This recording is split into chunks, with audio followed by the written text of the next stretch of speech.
Welcome to Freaky Fast Broadcasting as we're back here on Wednesday nights with the Wicked Racing League for the Buttkicker Cup Series as they've continued on here to Michigan for the Autism Awareness 3 350 here. It's going to be a wild night because this is a cutoff playoff race to round it down to only 8 drivers in that next round, and it's going to be fun to watch all that action tonight. My name is Zach Hall, and we will have Brandon Colley at some point, our co-commentator here. He's just running a little bit behind here tonight, but we'll have our producer Robert Moyer Jr. up in the background here, and we'll have him up here in just a little bit as we're getting everything all set up in the background for tonight's race and making sure everything goes smoothly. But this Buttkicker Cup Series has been amazing up to this point. Last week, Alex Coffey was able to lock himself in with the win at the Charlotte Motor Speedway, and that leaves 11 other drivers' faith up in the air when it comes to Michigan here tonight for 120 laps here, again, for the Autism Awareness 350. And remember, the Buttkicker Cup Series here at the Wicked Racing League is brought to you by VJT Consulting, as they're one of the top sponsors here for putting it all on for this show on Wednesday nights. But we've got our grid solidified. It's all ready to go. We'll get that grid up here in the next few moments here to see where these drivers are going to be starting on this grid to round out this first round of the playoffs. It's been so close in the action, and it's been nonstop so far. We really appreciate everybody that's tuned alongside us here up to this point, as we're going to crown us another champion here in Season 2 after last season. Gavin Rogers was able to win that championship here at the Wicked Racing League, and what a story that was. Who's going to make a story for themselves here tonight? But here's our starting grid. You can see it right here in front of us. Gavin Rogers going to start on the pole position here tonight at the Michigan International Speedway. Second's going to go to the driver locked in into the next round. That's Alex Coffey after his win last week at Charlotte. Third is going to go to the 78 of Mason Halsman. Fourth is going to be Dallas Manis. Fifth is going to be the 81 of Steven Stippian. Sixth is going to go to Stephen Borbell. Seventh is going to be the 25 of Cody Reed. 8th is going to go to Richard Wolsifer in the 56 machine. Dakota Camper is going to start in the 9th position. 10th is going to go to Christian DeRoches. 11th is going to go to Blaine Wilson. 12th is going to be the 6th car of Alexander Light. 13th is going to be Adam Buzzio. 14th is going to be Carl Pooler. 15th is going to be Johnny Shade, and rounding out our 16-car field here tonight is Jimmy Kubanek, as it does not look like Chad Bean will be making the grid in the 9 machine for himself. So 16 cars here ready to do battle around this 2-mile racetrack, where the playoffs are going to cut it down from 12 drivers just to those 8, and not many positions available here, but it's going to be a wild one to start off here. I think when we drop the green flag for stage number 1, we're looking at lap number 35. But Robert, it's going to be fast action here at Michigan, and playoffs are on the line. That is right, Zach. One of the favorite tracks, though, a lot of people like to come to here is Michigan. It's like you said, it's a very fast track, and we'll have to see how this all plays out with these guys here tonight at Michigan. But definitely one of my favorite tracks out there that I like to race on. It's high pack, fast, side by side, knuckle racing, more like Auto Club. These guys are going to be on top of each other all race long. And, you know, you got to watch your do's and you don't, Zach, so you don't wind up into the, the outside wall or down into that grass and spinning out. So we'll have to see as they're going to get ready to go green here and try, to hit that 200 mile per hour, not lap time, but speed, as I'm trying to say there, ladies and gentlemen. They will get up to that, close to that speed by the second lap here, as we are green flag racing. Green is out, and we're off for the second race of the first round of the playoffs here at the Wicked Racing League for the Autism Awareness 350 here at Michigan, as they head down into turn 1 and 2 right now. That 77 of Gavin Rogers holding on to the lead position with that Autism Awareness paint scheme. Love to see that out front there for himself. And if you look on the cars, purple banners, those are solidifying the drivers that are in the playoffs in position to look to move themselves on, and it's going to be fun to watch those drivers battle it out. And, a pack race like this, Robert, I think we're going to be on the edge of our seat for a majority of the night. Oh, most definitely. Like I said at the beginning of the broadcast, Zach, edge, you can see it already there in the mid-pack. You got a car going down low trying to get in line, and this is the way to run Michigan here. Get in line, follow the car in front of you, and hopefully, eventually they burn off their tires, and just stay in the draft. This is such a fast momentum race. It doesn't slow down. The speeds just keep going, lap after lap after lap after lap. lap after lap, the speeds do continue to climb, and right now, look, the 78 was trying to climb to the outside of the 77 up front, but just could not make that maneuver work as the top two starting to gap themselves. You got Alex Coffey leading the second pack, and maybe a little bit of saving going on from this second group of drivers looking to maybe conserve the tires while our top two have driven to build that little bit of a gap. So we'll see which one comes back to help around, but right now it's the 56 of Wolsifer and that blue machine right in the middle, almost 3 wide through the center of 1 and 2, and this action already stupendous is the side draft there coming from the 56. He's going to drop in line there and hold on to that spot for now. Yeah, it looks like he got into the number 2 there. He got a little loose coming out of 2, and the car shimmied, shaked, and got loose on him. But, he saved it there, and he's going to get right back in line as we've got a whole bunch of other cars behind him. We got Cody Reed back there in the 25. We got Adams right behind the 56 there trying to push as they go down into turn 1 and 2, ladies and gentlemen. Hopefully you're going to enjoy tonight's broadcast here with Robert A. Moyer running the backgrounds here with Zach Hall, like he said, and what racing we're seeing here right now. And we're going to see this all night. Like I said, after about 30 laps, you eventually do get tired, Zach. I mean, when, racing's racing, but when you are in a pack like this and you got to watch your left, you got to watch the right, you got to watch the front, you got to watch the back of your car and who's around you and so on and so on, it gets, it burns you out after a while. Like, your mind just starts like going, oh my God, I need a break. I think that's the most important thing you brought up is your mind. I mean, when you say tired, a lot of people I think physically. In my opinion, sim racing is more mentally tiring than anything. You don't really get the heat and the G forces that generate in a real race car that would physically tire yourself out. I mean, other than your force feedback on your wheel just being very turned up and strong on doing a bicep workout there with your wheel. Other than that, I think it is very mentally draining, especially when you see racing like this. You got drivers, like you said, in your mirror, to the low side of you, all around you, and with so much on the line. You can see there's a bunch of purple banners right in these positions. That's because these are playoff drivers here looking to move themselves on to that next round to be one of the final 8 drivers to go on and try to make the final 4 for a championship here in the next few weeks. And Alex Caulfield is the only one that can feel safe there in that first position, in the third position right now, but in the first position coming here in points because he locked himself in with a win last week at Charlotte. Gavin Rogers comes in pretty good to the cut line, 30 points. I feel like Gavin Rogers has got to feel pretty safe when it comes to points, especially leading this race here early, getting some bonus points there, and looking to get stage points here later, possibly at lap 35. That could be huge for him. But also you have Steven Stimpy in the third place points. He's 13 to the good. Adam Buzzio 11 points to the good, tied with Dakota Camper, who's both 11 points to the good. Mason Hossman in the 6th position, 4 points, 7 to the good. Cody Reed 4 to the good and 7th, and Borbell right on the line in 8th, as Johnny Shade's about 11 out in the 9th position, with Jimmy Kubanek 12 out, Blaine Wilson 20 out. So Johnny Shade, Kubanek, and Wilson going to need big nights here from the racetrack. Yeah, well, we'll see how that all plays out, as you got some guys still trying to run that high line, where right now is where the speed is on fresh tires. But I see, I was just waiting for that 56.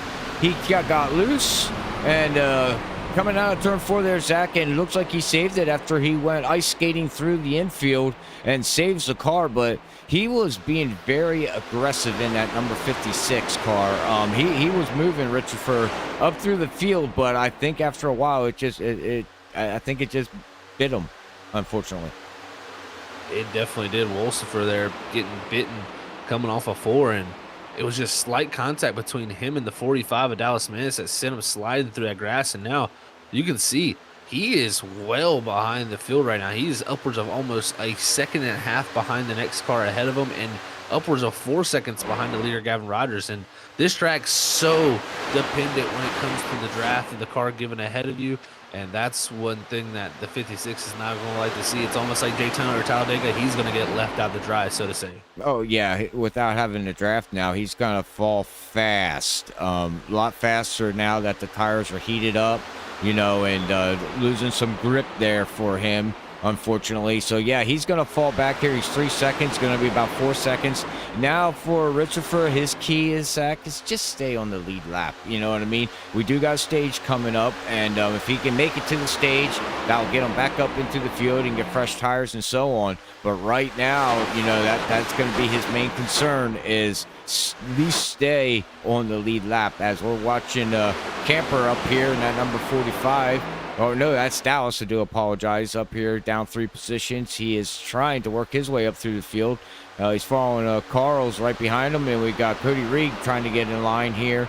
So we're still single file. There's not much action going on, but right up front here, we just have a 3 wide. Oh, my goodness. Hang on. We got Stempian going low. We got the I don't know who's going where.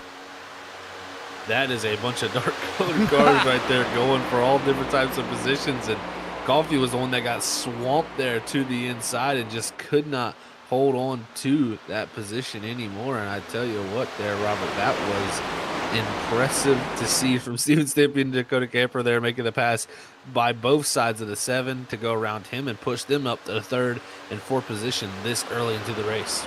Yeah, well, we'll see what happens here now as Stempian's going to run the high line. No, so Zach, saving tires here at such high speed that these guys are running around here, would you recommend running the low line or the high line, or does it really matter? Because I know the high line, you're going to, you know, you get your speed, but running the low line could save tires, correct? It really can, but there is differences to that because, again, this track here at Michigan has a very different type of banking to a lot of other racetracks, where its banking on the bottom side of the racetrack is much lower than what you have from the middle groove on upwards, and it is progressively banked for that reason. And I think that's the reason why in 1 and 2 you're going to see a lot more people run up high up on the racetrack, not only to save tires, but just that's where the grip level is.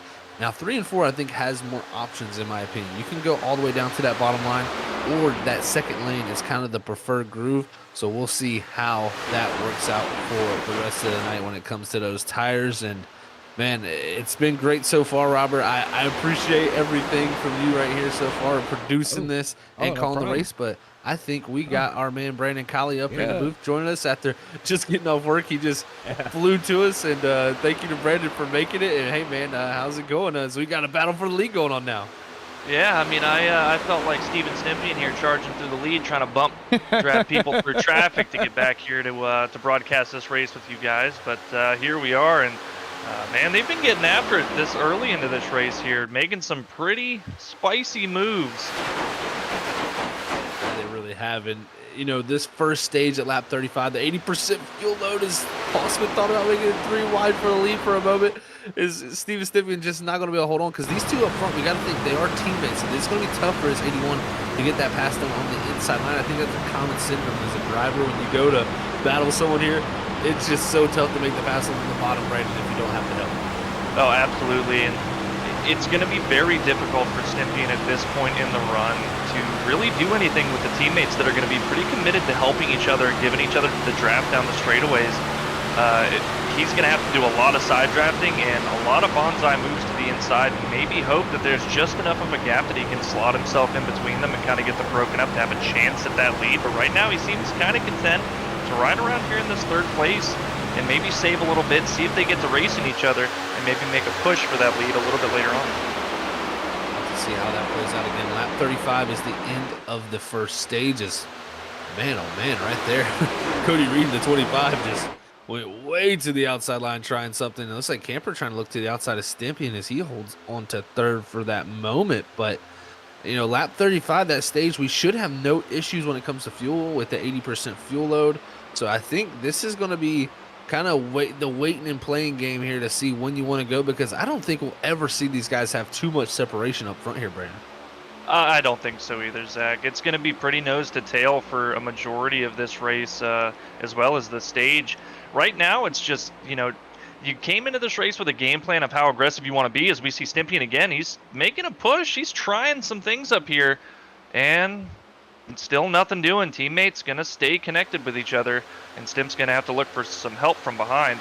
But these guys, like I said, they came into this race with a plan as to how they wanted to attack and be how aggressive they wanted to be. And right now, they're just feeling out, seeing maybe if that's going to be the way to go, or maybe they need to dial it back, or maybe they can be a little bit more aggressive than they thought initially that they could here once this stage comes around and they can get a good gauge of their tire wear. We'll have to see how that plays out, but looking back at some stats from last season, our second race of the season, going back all the way to August 3rd of 2022, so about 8 months ago, we had a race here at the Michigan International Speedway here with the Wiki Race League. The winner was that of the 77 of Gavin Rogers, so looking to do something similar he did last season in the second race of that season here tonight to move himself on into the playoffs and get him some nice bonus points built up for that next round. But man, looking back at those stats, we only had 2 cautions, and those were the 2 stage cautions. We could be looking at something similar here tonight, because so far, first 18 laps has been pretty clean. There's been some aggressive moves, but it's not out of the realm of it going green here all the way, Brent. No, I don't think so either. I've seen, like you said, a couple moves, a little bit of contact, but nothing to where I thought somebody might lose it from that contact and guys may be having an issue and potentially bringing out that yellow. But as long as these guys play nice, give each other the room. It's a wide racetrack. You've got plenty of space to race, and be conscious of the handling of the cars in different lanes. They should be able to navigate this pretty easily. The side draft, though, I think might be the Achilles heel for our no incident yellows in this race. Is you've got to be pretty aggressive with it, and on occasion you misjudge it just a little bit. It is so easy to do that for sure, and I've even seen some of the moves. Steven Stippian still trying to get that move done, late dive there in the 3, and I kind of look back to we did a race for Dave Bush, our Dave Bush Life Celebration race.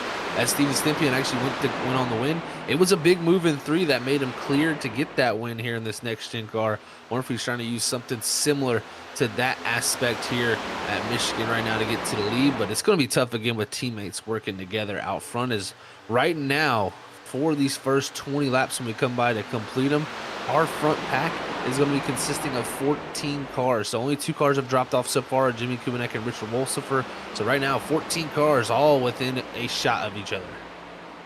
And you can see in the corners, I talked about how much room there was on this racetrack. They're all single file down the straight except for the odd 1 or 2 that are side by side. As soon as they hit that corner, they just fan out, looking for any bit of clean air that they can find here, any bit of run that they can generate. Man, these guys are all on top of each other, sardines in a can here. It's a plate race without the anger and frustration of getting caught up in something that happened 3 wide in front of you. It really is. It is plate racing without the restrictor plate. So that's one thing for sure. And right here, you got some good action. It's Carl Pooler, Adam Buzzio, and Blaine Wilson. 2 playoff drivers, a non-playoff driver on the bottom. And they're battling 3 wide side by side. As it looks like Pooler's going to back out of that situation as Buzzio looks to drive around the top of the 18. As the 71 tight there, almost up into the 2 of Borbell for him. And it's just tough. I mean, you get this far back here also in the 8th, 9th, 10th position in line. With everybody going out towards that wall, Brandon, how do you actually make passes? Because it's so draft dependent. Well, I think the easiest way is to try to wait until turns 3 and 4. It's much easier to keep the good handle on your car on the inside of 3 and 4 as opposed to 1 and 2. I mean, we'll see if Pooler decides to try to take that line down into 1 and 2 this time. It doesn't look like he's going to elect to do that, but that bottom seam, you can see it on your screen right here. There's less banking there, and it causes the car to get tight, and especially later on the run where you've abused your right front a little bit, that tight sensation is so much worse, and it's hard to get the power down to carry that run. The top can do pretty easily around you, especially with the draft that they're going to have.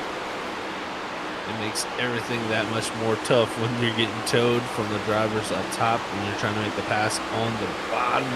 Is the 6 here trying to make headway on his teammate Carl Pooler here back in the 12th position. And you can still see the leader right up ahead of Gavin Rogers still leading this race. And it's just a nose to tail procession right now. And the tire wear too, I think some drivers feel probably like, hey man, I could save some tires, but I don't think tires are going to be too big of an issue when it comes to these longer runs. I think track position is going to be the #1 thing that these drivers need to have on the bottom. It's a delicate balance, Zach. You don't want to outright come out and abuse your right front tire and give up maybe a little bit of center speed later on, but you also cannot be so aggressive in saving because you're going to give up a lot of track position in trying to keep that right front under you that you're not going to be able to get back because it is so hard to pass here, especially with all these guys. Like, they're just continuously single file. You see it here. You've got Pooler and it looks like, I believe that maybe Cody Reed up ahead of him here that are just kind of falling backwards now that they've gotten outside of that draft train. The 25 is struggling right now. Cody Reed hanging on for dear life with that car. Looks like the right front, like Brandon was saying there, you can really hurt it. So it shows you if you push a little too hard, maybe such as Reed did there to drive up to that full position. He's now back here fighting for 12th and 13th with Carl Pooler, and those tires quickly fade. And right now, this group here actually starting to lose a little bit of a touch there on that front group, with Adam Buzzio leading this group from 7th on back as the top 6. Starting to make a little headways to try to pull away from this group, but the battle continues on for second, and Steven Stippian just hasn't given up on that 78, as the side drafts seem to be the only way you're going to make anything happen. And I've seen Stympian, he's tried that a couple times now, and down the backstretch, that side draft has been massive on the 78 of Hausman. But this front stretch here, there's so much of a run off the top side. You see him, he's going to be able to pull right up to the bumper of his teammate in the 77 of Rogers, and Stympian just can't even get to him to attempt the side draft. Stympian looking a little bit wider here into one, going to try to generate another run down the backstretch and hope for a little bit better luck, but it doesn't look like that run is going to be too great to get there this time around. Now he's got a new competitor behind. It's no longer Dakota Camper. It's now the 7 of Alex Coffey, as he's driven his way back into the top 4 here after starting in the second position. I think the 7 might have been saving a little bit. He did that attempt at Charlotte, saved a little bit, and was able to get around the 77 later in the race. We'll see, can Alex Coffey do something similar here, because he is locked into that next round with the win last week, so he has nothing to worry about. He can be totally aggressive here. Oh, for sure, Zach. He does not need to really worry about points and making sure that he's comfortable with a stage finish. The stage points are going to help. You don't want to give up free points, but you can take those risks that other guys that are far more worried about points because they're not locked in cannot take. You just Hail Mary it here knowing, I'm in a pretty good spot. You guys have fun worrying about, when you're going to take tires during the stages here. Everything I do is to set myself up to be there in those last 10 laps to try to steal another win. That he is right now. All over the back deck lid of the 81 of Steven Stippian, as that 7 machine is maybe trying to help that 81 get something going here, but it's just very tough for him to do it. The outside line is just proven to be the place to be as the 78 holds on. Here comes Alex Coffey now, as he was possibly looking to go to the inside of the 81. Just the side's better of it here as they go into 3 and 4, may look to the outside now. So they're going to have to find a way around this number 77 out front, because we're quickly getting to that lap 35 stage. And if Rogers wins this stage, I think he's pretty much in a situation where he doesn't have to worry about points anymore, as he came in here 30 points to the goods to someone like Johnny Shade back there in the 13th position. I think this 77 with this stage win could lock himself in. And that's got to be on the forefront of his mind. Ooh, Hausman, he's going to get a little bit tight, brushes the wall.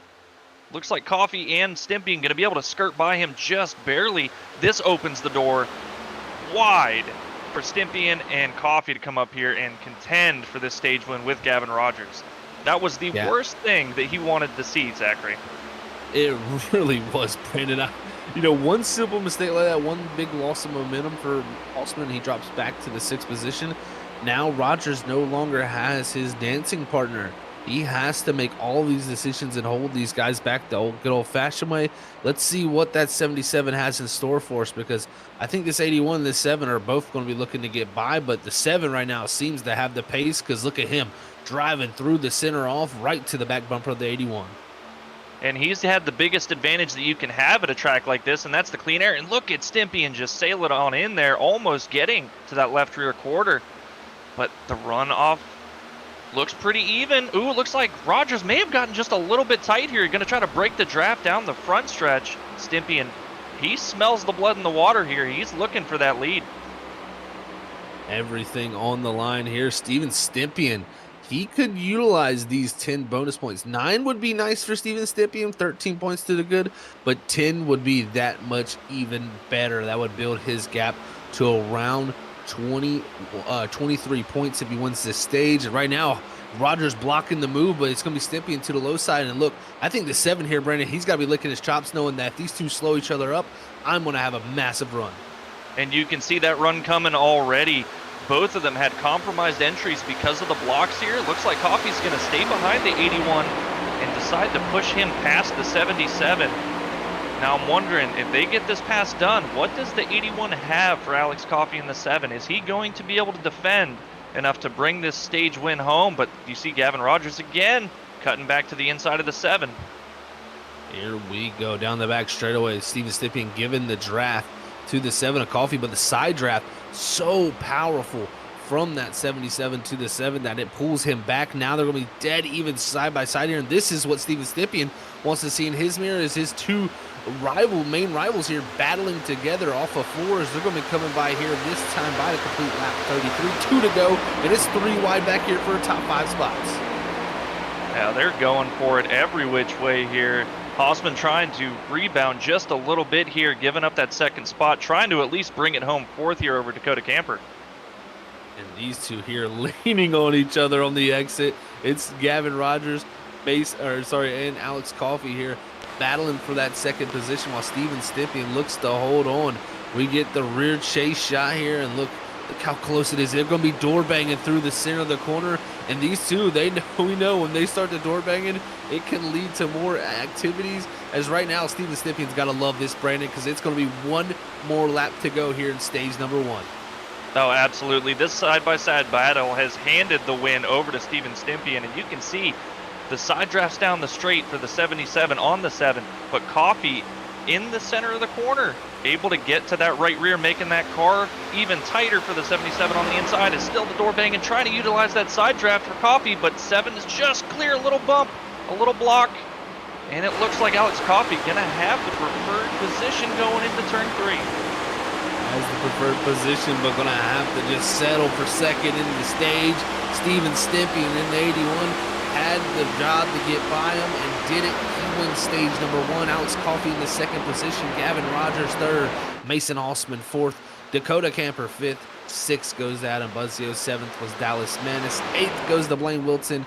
9th for Alexander Light. And rounding out the top 10 for stage number 1, it's Steven Borbell in the 2. And Brandon, what a job by the 81. That was just perfect scenario for him there. Get pushed by the 7 out in front of the 77, and then have those two just side draft each other pretty much into your mirror.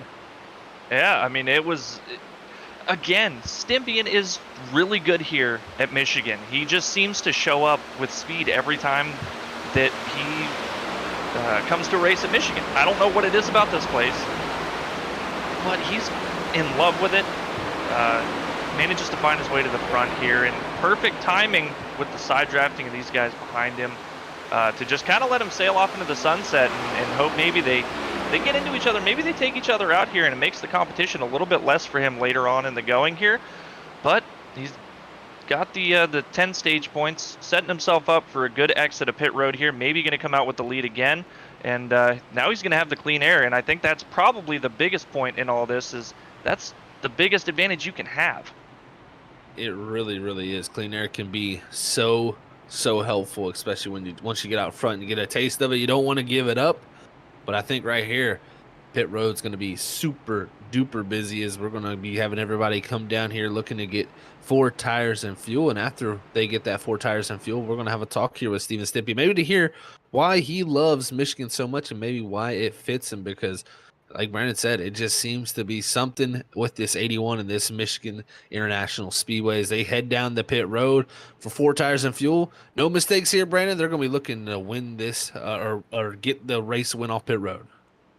Well, it should be a pretty standard pit stop from everybody here, Zach. It's pretty early in the race to risk something like 2 tires. Like you said, just no mistakes here. Nice clean entry into the box, nice clean exit. Don't want to speed. Definitely do not want to slide through. Looks like the 7's going to make that mistake, though. Slides through his box just a little bit, going to be giving up a little bit of time. Unfortunate, unforced mistake there from the 17, but we saw how good he was there on the longer portion of that run, was able to charge up through and make some good passes. So we'll see if he can hold on. But it looks like Gavin Rogers going to win the race off of pit road to grab that clean air back, and it just shows you winning that pole position, winning that first box can be so helpful sometimes, but didn't help him when it came down to the end of that stage. We're going to get our driver from Smoke Inc. here. That's the 81 of Steven Stippian up here in the booth and have a chat with him about his race so far. As he's got that stage win, he's got to feel good about it. But here is Steven Stippian. Hey, Steven, it's Zach and Brandon up in the booth. You got a copy? Zach, Brandon, got a copy. Well, buddy, I tell you what, excellent job so far, man. What a job to get to that lead. And, you know, how much better or how well did that play out better than you think it did? Because those two behind you just seem to be racing so hard. Yeah, hopefully they do that towards the end of the race. Let them fight for second place while I walk away with first. But, yeah, like in a stage win there. I'm not even sure. I think that might be my first stage win of the year, but I can't remember. But it felt good. Just clean air. You know, just try and manage the tires. So, see what happens this next stage. Well, Steven, we saw you trying to make headway on the teammates in front of you there. Without that mistake from the 78, is there anything that you feel you can do as a single car that could overpower two cars working together like the 78 and the 77 had been so wonderfully up till that point? No, just, you know, bide your time and, you know, wait for a mistake to happen or one of these guys wear their tires a little bit. I was hoping to just throw it in there and try to get clear, but it just didn't happen. So see what happens next stage and hopefully learned a few things on that first stage. Well, Steven, I tell you, man, it's been fun to watch so far. Best of luck to you. We'll send you back up to your team, and hopefully we'll talk to you later. Thank you, guys. All right, that right there was Steven Stippian, folks. He was in a excellent position so far to win that first stage and get the job done. And man, I tell you what, he's been on a roll here, Brandon, so far. Oh, absolutely. And you could see that momentum swing. As soon as the 77 didn't have any help, suddenly the 81 of Steven Stippian had all the help he could ask for in the 7. And that's what this entire race is going to be about. Who's going to help you when it matters most? Who will help you when it matters most is definitely a good question.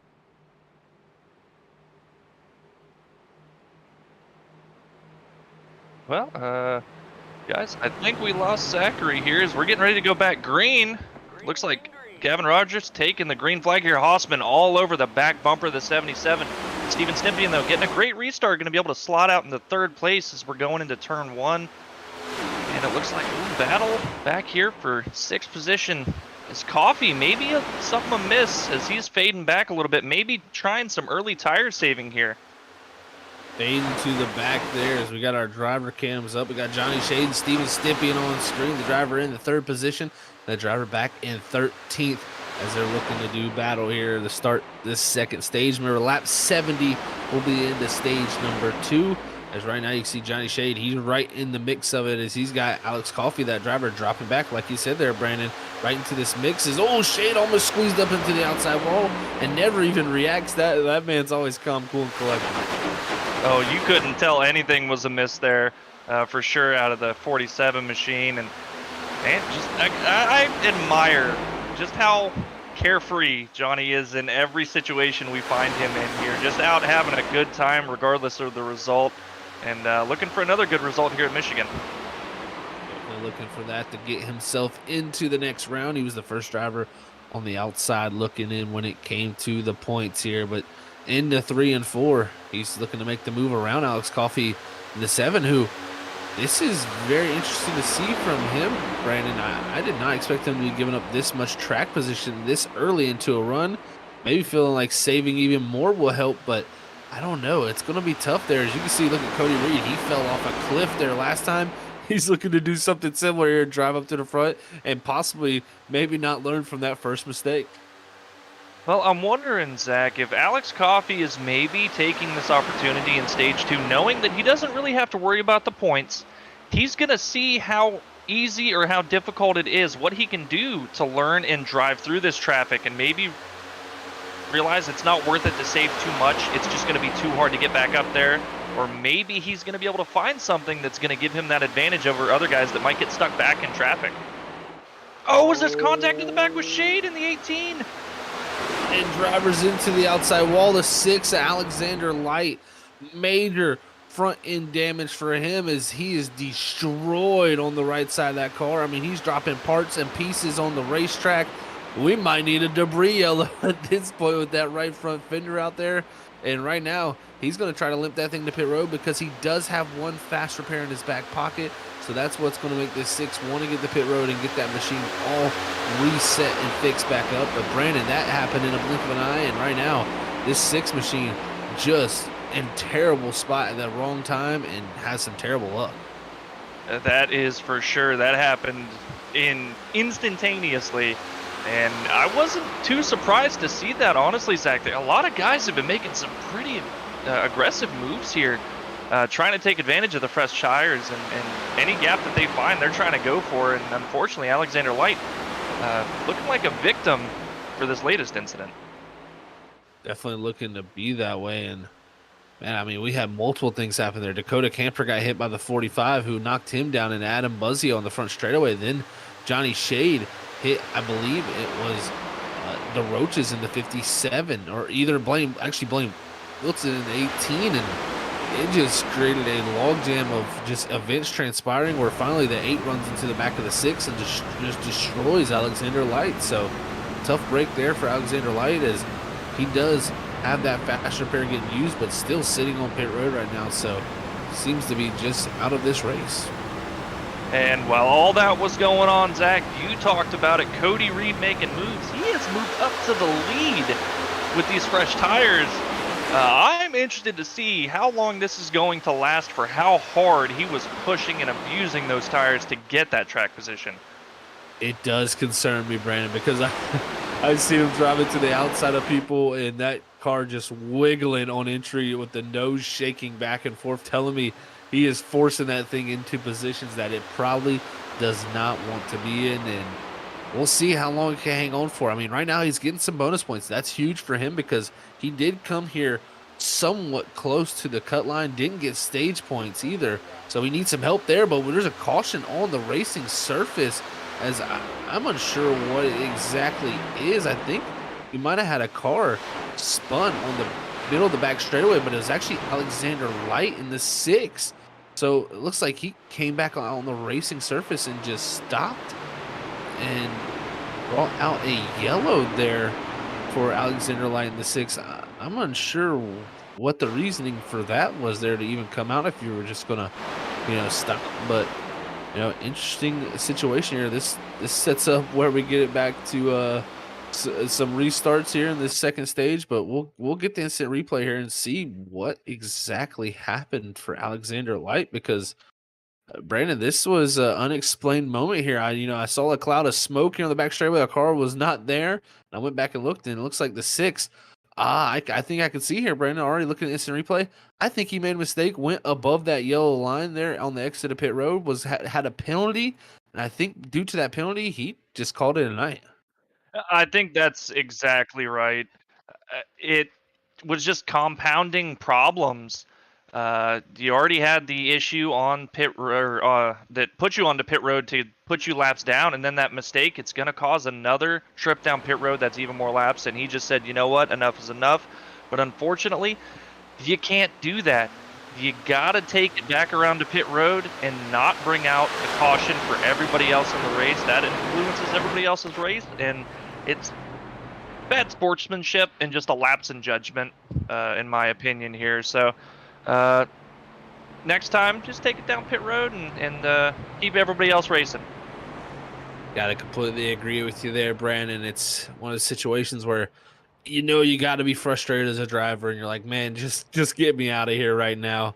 But you got to get that car back to pit road, because I know you're off the racing surface, but it can bring out a yellow sometimes on some of these tracks. And Michigan is one of those tracks where on that back straightaway, if there's a car stopped under that white line there, it's going to throw a yellow. So, you know, and it was just wrong timing also with the 56 coming by. So, yeah, that is not what you want to see, of course. And I'm sure Alexander Light didn't mean that, but it still is something that as a driver you got to know to just get it back to pit road if you're calling it a night, so you don't have any effect on that race out there. But this is shook things up now, Brandon, because you know we have a total here of 5 sets of tires here tonight. They've already took 1 set that was in pit road, so they should have 3 sets left here.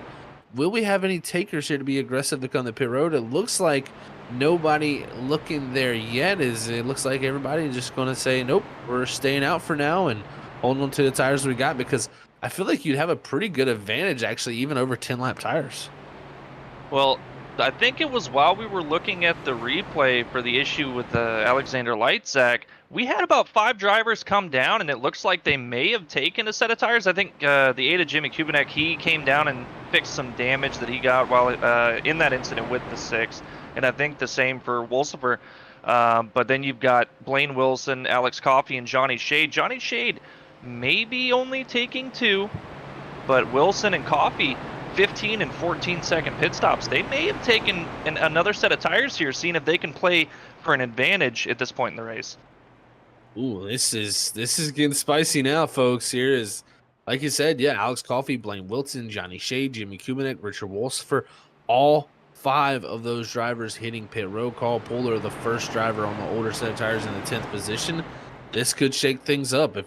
If your drivers like Alex Coffey, Blaine Wilson, you know, Coffey has nothing to lose. I think he's just going to go up here and try to drive straight to the lead. If you're Blaine Wilson, you want some stage points here to help yourself and make your case that much better so you don't have any chance of getting knocked out of this first round. We'll see how it all shakes out here, because we're going to get ready to go back green flag racing. And also Blaine Wilson, I mean, he's 20 points out coming in here tonight, so Wilson needs as many points as possible. I love this call from the 18 team to get super aggressive on this pit strategy. So here we go. Pace car is in. Cody Reed in control of the field in the 25 machine. He's going to wait till we get to the Geico restart zone, and we're off and away as Reed's going to get an excellent start. It's going to be Mason Hossman pushing the 25 forward, as right now it's side by side from the second row on back. And Hossman tried to anticipate that, was a little bit early on that start, and that allowed Cody Reed to get that massive push. But you see the 78 wrap on the bottom. Looking to the outside here, maybe a little bit tight, a little wiggle. Ooh, and then contact behind them with Steven Stimpian and Gavin Rogers. Wow. Close stuff there. Steven Stimpian, our stage 1 winner.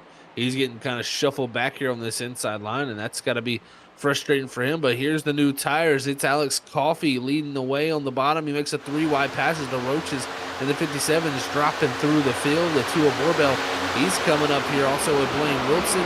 Multiple of these drivers trying to get up here and get stage points with those fresher tires. Let's see how fast they can make this action happen.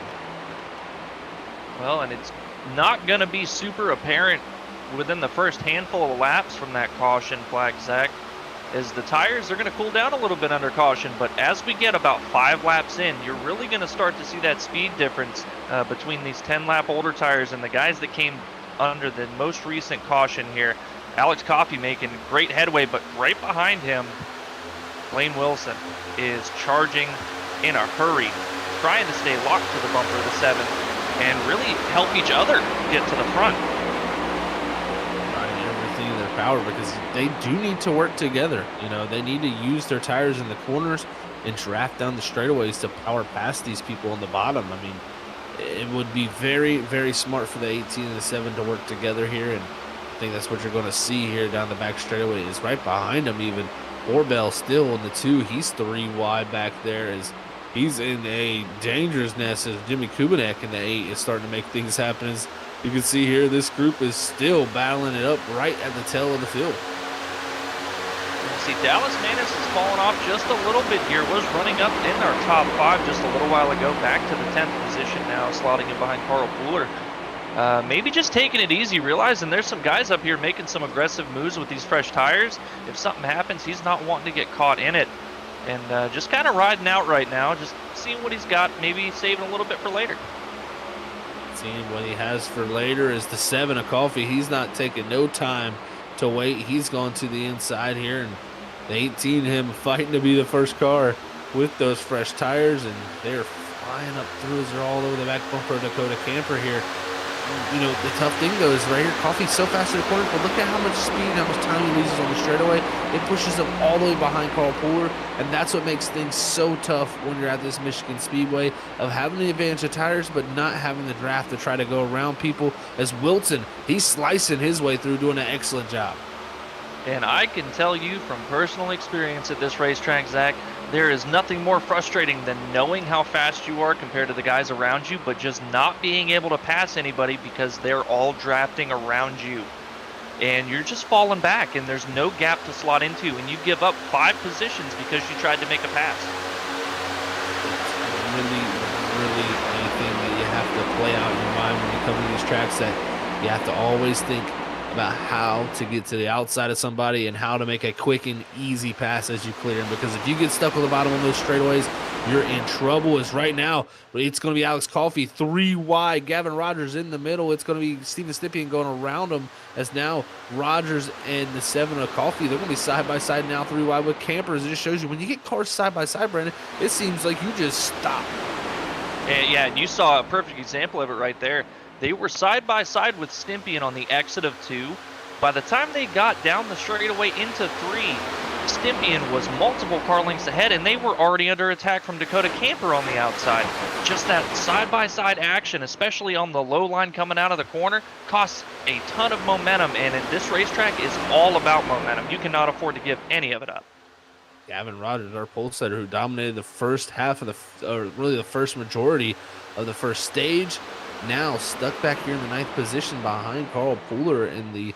He's got the Roaches here looking to his outside even. This could get bad for the 77, who's trying to make passes on the bottom here to go back forward, but easily he could get that chance of the 56 getting to, or 57 getting to his outside. Dallas Mason in the 45, and it looks like the 77, he's got a one-way ticket back to the rear of the field. And it's looking like it. The next gap with these guys, if they stayed single file, which doesn't look like they will, looks like Jimmy Kubinek going to try to make something happen here. And now Gavin Rogers going to be able to slot up in front of Dallas Manis. And that's a fortunate gap to find, because he was risking falling back all the way to 14th position. Would have been a tough position to be in if you would have went farther back than 10th. But right now, it's Adam Buzzio in the 3rd position, and in the 18 of Blaine Wilson that are trying to go forward. Because right now, Alex Coffey, he's trying to make his best way forward as Steven Stimpy, and he's got passed by Camper and Coffey. So you go to make a pass, Brandon, and it seems like you just give up that positioning on somebody on that inside or on the outside of you, and you just go straight backwards. Oh, 100%. And if you don't have somebody around you that you can trust is going to commit. Oh, is there contact between Camper and Wilson just ahead of them? They managed to keep it straight. I'm going to have to take a close look here and see if maybe anybody's got any damage, but luckily they got away with that one, Zach. They were very lucky to get away with that one for sure, Brandon. As Camper's pushing the 18 down his front straightaway is now Stimpy, and he pulls up into the 6th position again as he's gotten past Coffey. It's just, you know, back and forth between the positions being given up there. But now even the battle for the lead starting to heat up. Reed, he's gotten caught by Mason Hossman in the 78, who's driven his way up into the 2nd position right on the back bumpers. Even the Wilson here now trying to break into the top 3. If Wilson gets around this 5, he's going to be the one to watch out for. He absolutely will, but I feel he needs to get by the 5 quick and in a hurry, because his best chance to get by the front 2 efficiently as possible is when they get side by side here. Side by side is when you need to pounce. That gives you the most momentum, most chance to get by somebody, and see how you can utilize this. Right now, Steven Stimpy better side by side with Dakota Camper. Close action between those two, but I think Camper going to hold on to that spot. Is now Stimpy going to fall back into 7th. Our stage 1 winner. As right now, this 2nd stage has been a completely different beast when it comes to how the racing is. And now side by side for the lead up front, it's Mason Hossman trying to take that spot.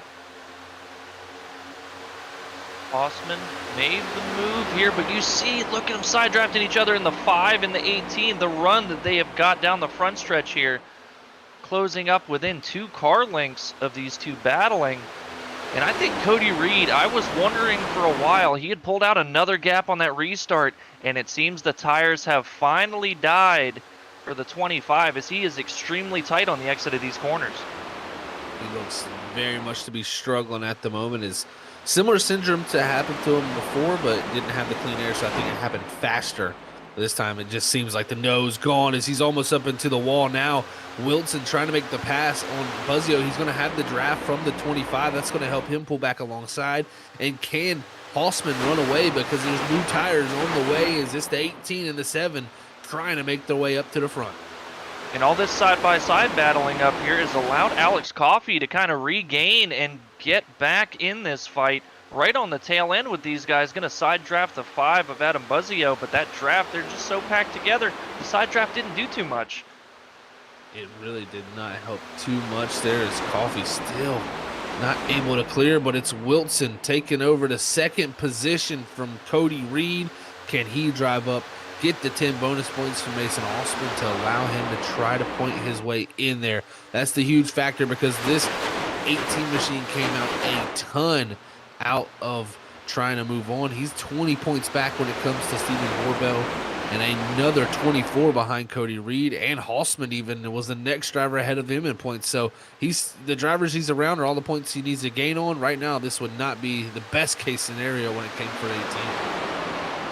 Yeah, he's going to have to hope that Cody Reed is able to hold on to third to kind of check these guys up here and give them some time to work over the 78. And look at the run here. Going to dip to the inside down the front stretch, the side draft, and the run out of the corner, dipping low to prevent himself from getting side draft. He's got the lead for now. Let's see if he sails it off into the corner here. He doesn't. He backs it up just a little bit. It's the 78 that sails it around the outside. What kind of run is Blaine Wilson going to be able to get out of the corner? Almost a dead heat, door banging even, trying to side pack, catching up the second they get side by side. Side by side action equates to pretty much putting on the handbrake, as right now our top two are dead even, and Coffey and Rogers, they're getting into it off of 4. That's going to open the door for Steven Stippian, but caution is out on the speedway, and I do not think this is going to bring our stage to an end. And it's Johnny Shade in the 47. Major damage for him, as it was a wild ride for him. Oh, and they're Christian wrecking after the DeRoches. caution, Zach. I'm Oh, sorry no. to cut you off there, but there was a calamity on the front stretch. Oh man, it was the 7 and the 77 getting into it after the yellow, and the 7 spins the 7 down into the 8 of Kubanek, and man, and even Steven Stippian catching a good bit of the damage in the 81 machine with 2 people just, I mean, just aggressive drivers, you know, getting mad at each other, I guess, for racing aggressive. There was that little bit of contact coming out of turn 3 and 4, but that was kind of par for the course with the rest of the field there. And I mean, we've seen it the last handful of weeks here, Zach. These guys have been just all over each other, and tempers had to flare at some point. And I mean, we saw a little bit of it at Wilkesboro, but man, that was unfortunate for a lot of the guys that really had nothing to do with it. And we'll see what happened here. This is the instant replay of what brought out the yellow. Johnny Shade here in the 47 machine. Just looked like, just the car brakes to the right in front of the 57 of DeRoches. And look at that contact into the outside wall. That right there, Brandon, displays more than anything that new damage model on this Cup car. This thing is no longer the tank that we said it was. It will easily get destroyed, and this is the extracurricular activities that happen on front straightaway. Caution's already out, and you're going to watch up there in the top side, that blue car, the autism awareness car, going to wreck this 7 here. And Jimmy Kubanek's the one you got to feel for, and Steven Stippian. Yeah, like I said, some guys that really weren't any part of the contact between the two of them in 3 and 4, and you see the 77 just not lifting whatsoever, getting the 7 of Alex Coffey out of shape. It's going to turn him around right into Kubanek, and then Kubanek just along for the ride at this point. Stippian going to get some nose-to-nose contact with the 7, and then unfortunately Kubanek's just going to slide back down the racetrack, and Stippian with even more nose damage here from the secondary contact with the 8. Yeah, you see the 8 come back down, just nothing he can do there. The 81 involved in it there, Stippian, and you got to feel for those drivers that were just innocent bystanders, and 2 drivers squabble that has just continued on race after race. And I seen there was contact between those two in 3 and 4 that you alluded to, Brandon. And, it just continued on down the front straightaway, and, just drivers letting tempers flare a little too much, in my opinion, there. I have to 100% agree with you, Zach. I'm fine for giving a guy a shot in the shorts if you're a little bit upset, letting him know, hey, I didn't appreciate what just happened here, but you can't wreck a bunch of other people showing your displeasure with one guy. And I don't know, maybe there was a little bit of brake tapping from the 7. Maybe the 77 just never gave him a chance to collect it. We don't really know for sure. Only those guys know. We just know what we saw, but we do know that it collected 2 guys that were really, really fast in an incident that was really, they had nothing to do with. You're exactly right. And I mean, it made, Steven Stimpian, Kubinek. Oh, Kubinek, no, somehow he did have to use a fast repair, but Steven Stimpian had to use a fast repair. I'm surprised Alex Coffey or Rogers didn't. And, even interesting to see, nothing decided there from race control to have a penalty for any of those extracurricular activities. So interesting calls all around. But again, I mean, that is racing. Sometimes the calls are going to go your way. Sometimes the events are going to go your way. And it's just one of those things. So we'll see how this works out here. But I think our stage still has not come to an end. I think we'll get a restart here and get a caution there at lap 70. We'll have to see. No official word given on that, so we don't really know at the moment, but we'll see how it goes here, because right now we're at lap 67 of 120 here for the Autism Awareness 350 at the Michigan International Speedway. What an excellent race it's been so far. Getting some drama build up now as this stage is yet to come to end with the pace car pulling left. We're going to get ready to go back green flag racing into the Geico restart zone. Blaine Wilson off and away as he gets to restart from the lead position after everybody's hit pit road. Well, like you said, everybody hitting pit road, Zach, and what that tells me is the 25 of Cody Reed restarted in the 3rd position. He was extremely fast on the short run here. Blaine Wilson's going to have to keep his head on a swivel. Ooh, the 78 gets a little bit loose, but Carl Pooler taking advantage of the situation here, taking over the 2nd position now. He's going to be looking for the inside on the 18 of Blaine Wilson, and there he goes. A drastic dive for the 71. Is he going to be able to clear? Can Carl Pooler get the lead here and lead this lap? Can he win the stages? The question is right now, Wilson going to be trying to get the stage win because he's a playoff driver, but he's got the help up top as they're training the 71 right now. Carl Pooler with the great effort in the 3, but just no help on the front straightaway. And unfortunately, we talked about it before, and it's not going to be the last time we talked about it. Just no help for the 71, even with that great run into 3 and 4. Going to lose a handful of spots there, but now it looks like it's going to be Blaine Wilson without the help here. Steven Stimpian rebounding now up into the 2nd position, trying to push the 2 by here and hopefully snag another stage win tonight. See how this one shakes out. Borbell with the lead. Steven Stimpian in 2nd. Blaine Wilson in 3rd. With now Buzzio driving his way up to the 4th position. Who's going to win stage number 2? Let's see here. 1 lap to go as it's lap 70. And Stimpian backing up the corner just a little bit here. Going to try to set up for a really good run, but I think maybe backed it up a little bit too much. A little wiggle out of the 2, though. That opens up the door for Stimpian. We'll see what the run looks like here at the end of the straightaway. I just don't think he's close enough to make this work, Zach.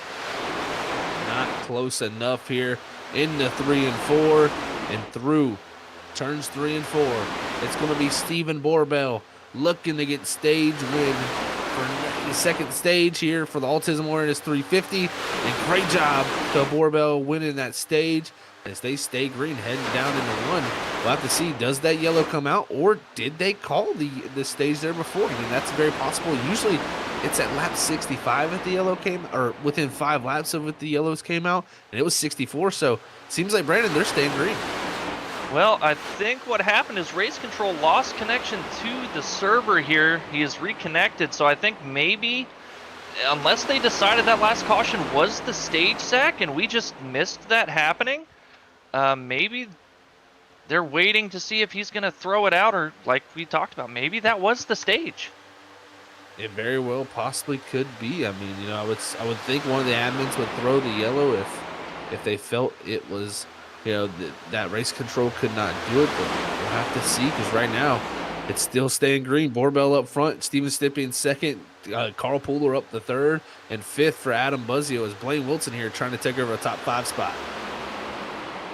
Heavy and hard racing up here. Look at that 3 wide Cody Reed. He's found the outside lane again, and he is looking to use those fresh tires and go back to the front here, making a push for himself, and looks like Blaine Wilson going to try to slot in behind him.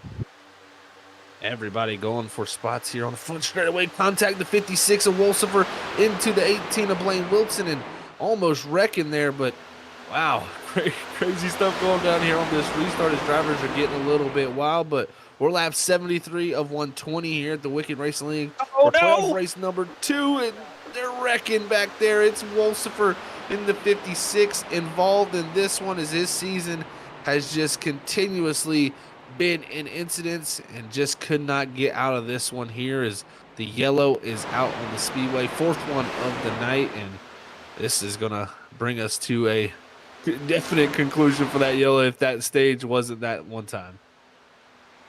Oh man, that was just a series of unfortunate events here for the 56 of Wolfsburg, Zach. It just all transpired. We saw the initial contact, and it was kind of just a cascading effect from that. Unfortunate, like you talked about for the 56 there, but no damage. And we're now going to head to commercial, folks, as it's been a wild first 74 laps here at the Michigan International Speedway for the Autism Awareness 350, as yellow flag has been brought out here and bringing this event to a handhold. But we will not miss anything. We'll be side by side while we get some shout outs to all our sponsors out there. We'll be right back in the next few moments.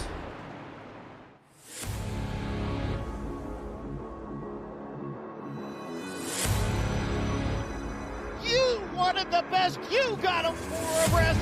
Often imitated, never duplicated. The greatest show on dirt, the World of Outlaws.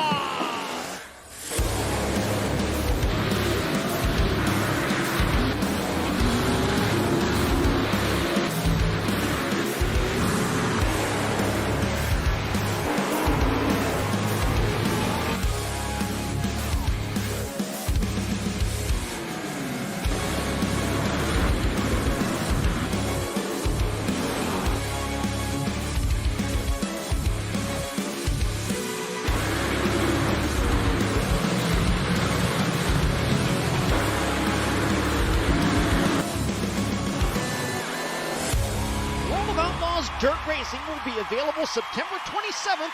Pre-order your copy today.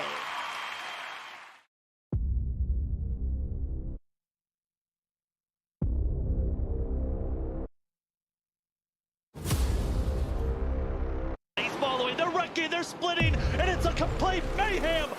We have a wreck at the front. 19 goes down into the 7, takes out the double zero. They're 5 wide behind for fifth. Oh my. 5 wide here, this ain't gonna work, is it? They're already wrecking into turn 1, and now coming through that of turn 2. This is it, the Daytona. Oh no, they're wrecking contact. Sets gets into the wall, gonna be scattering on the outside. Drivers on the apron, drivers coming out of nowhere. Edison on the outside, trying to get the win, and it's William Edison stealing it at the line. Into the wall. The 18 trying to block. 77 to get into the 18. That leaves 3 of TJ Roberts. 17 to Gavin Rogers. 3 of TJ Roberts is going to steal the win here. He went second fiddle so many times last season. Christopher Wade wins the season 5 Daytona 200.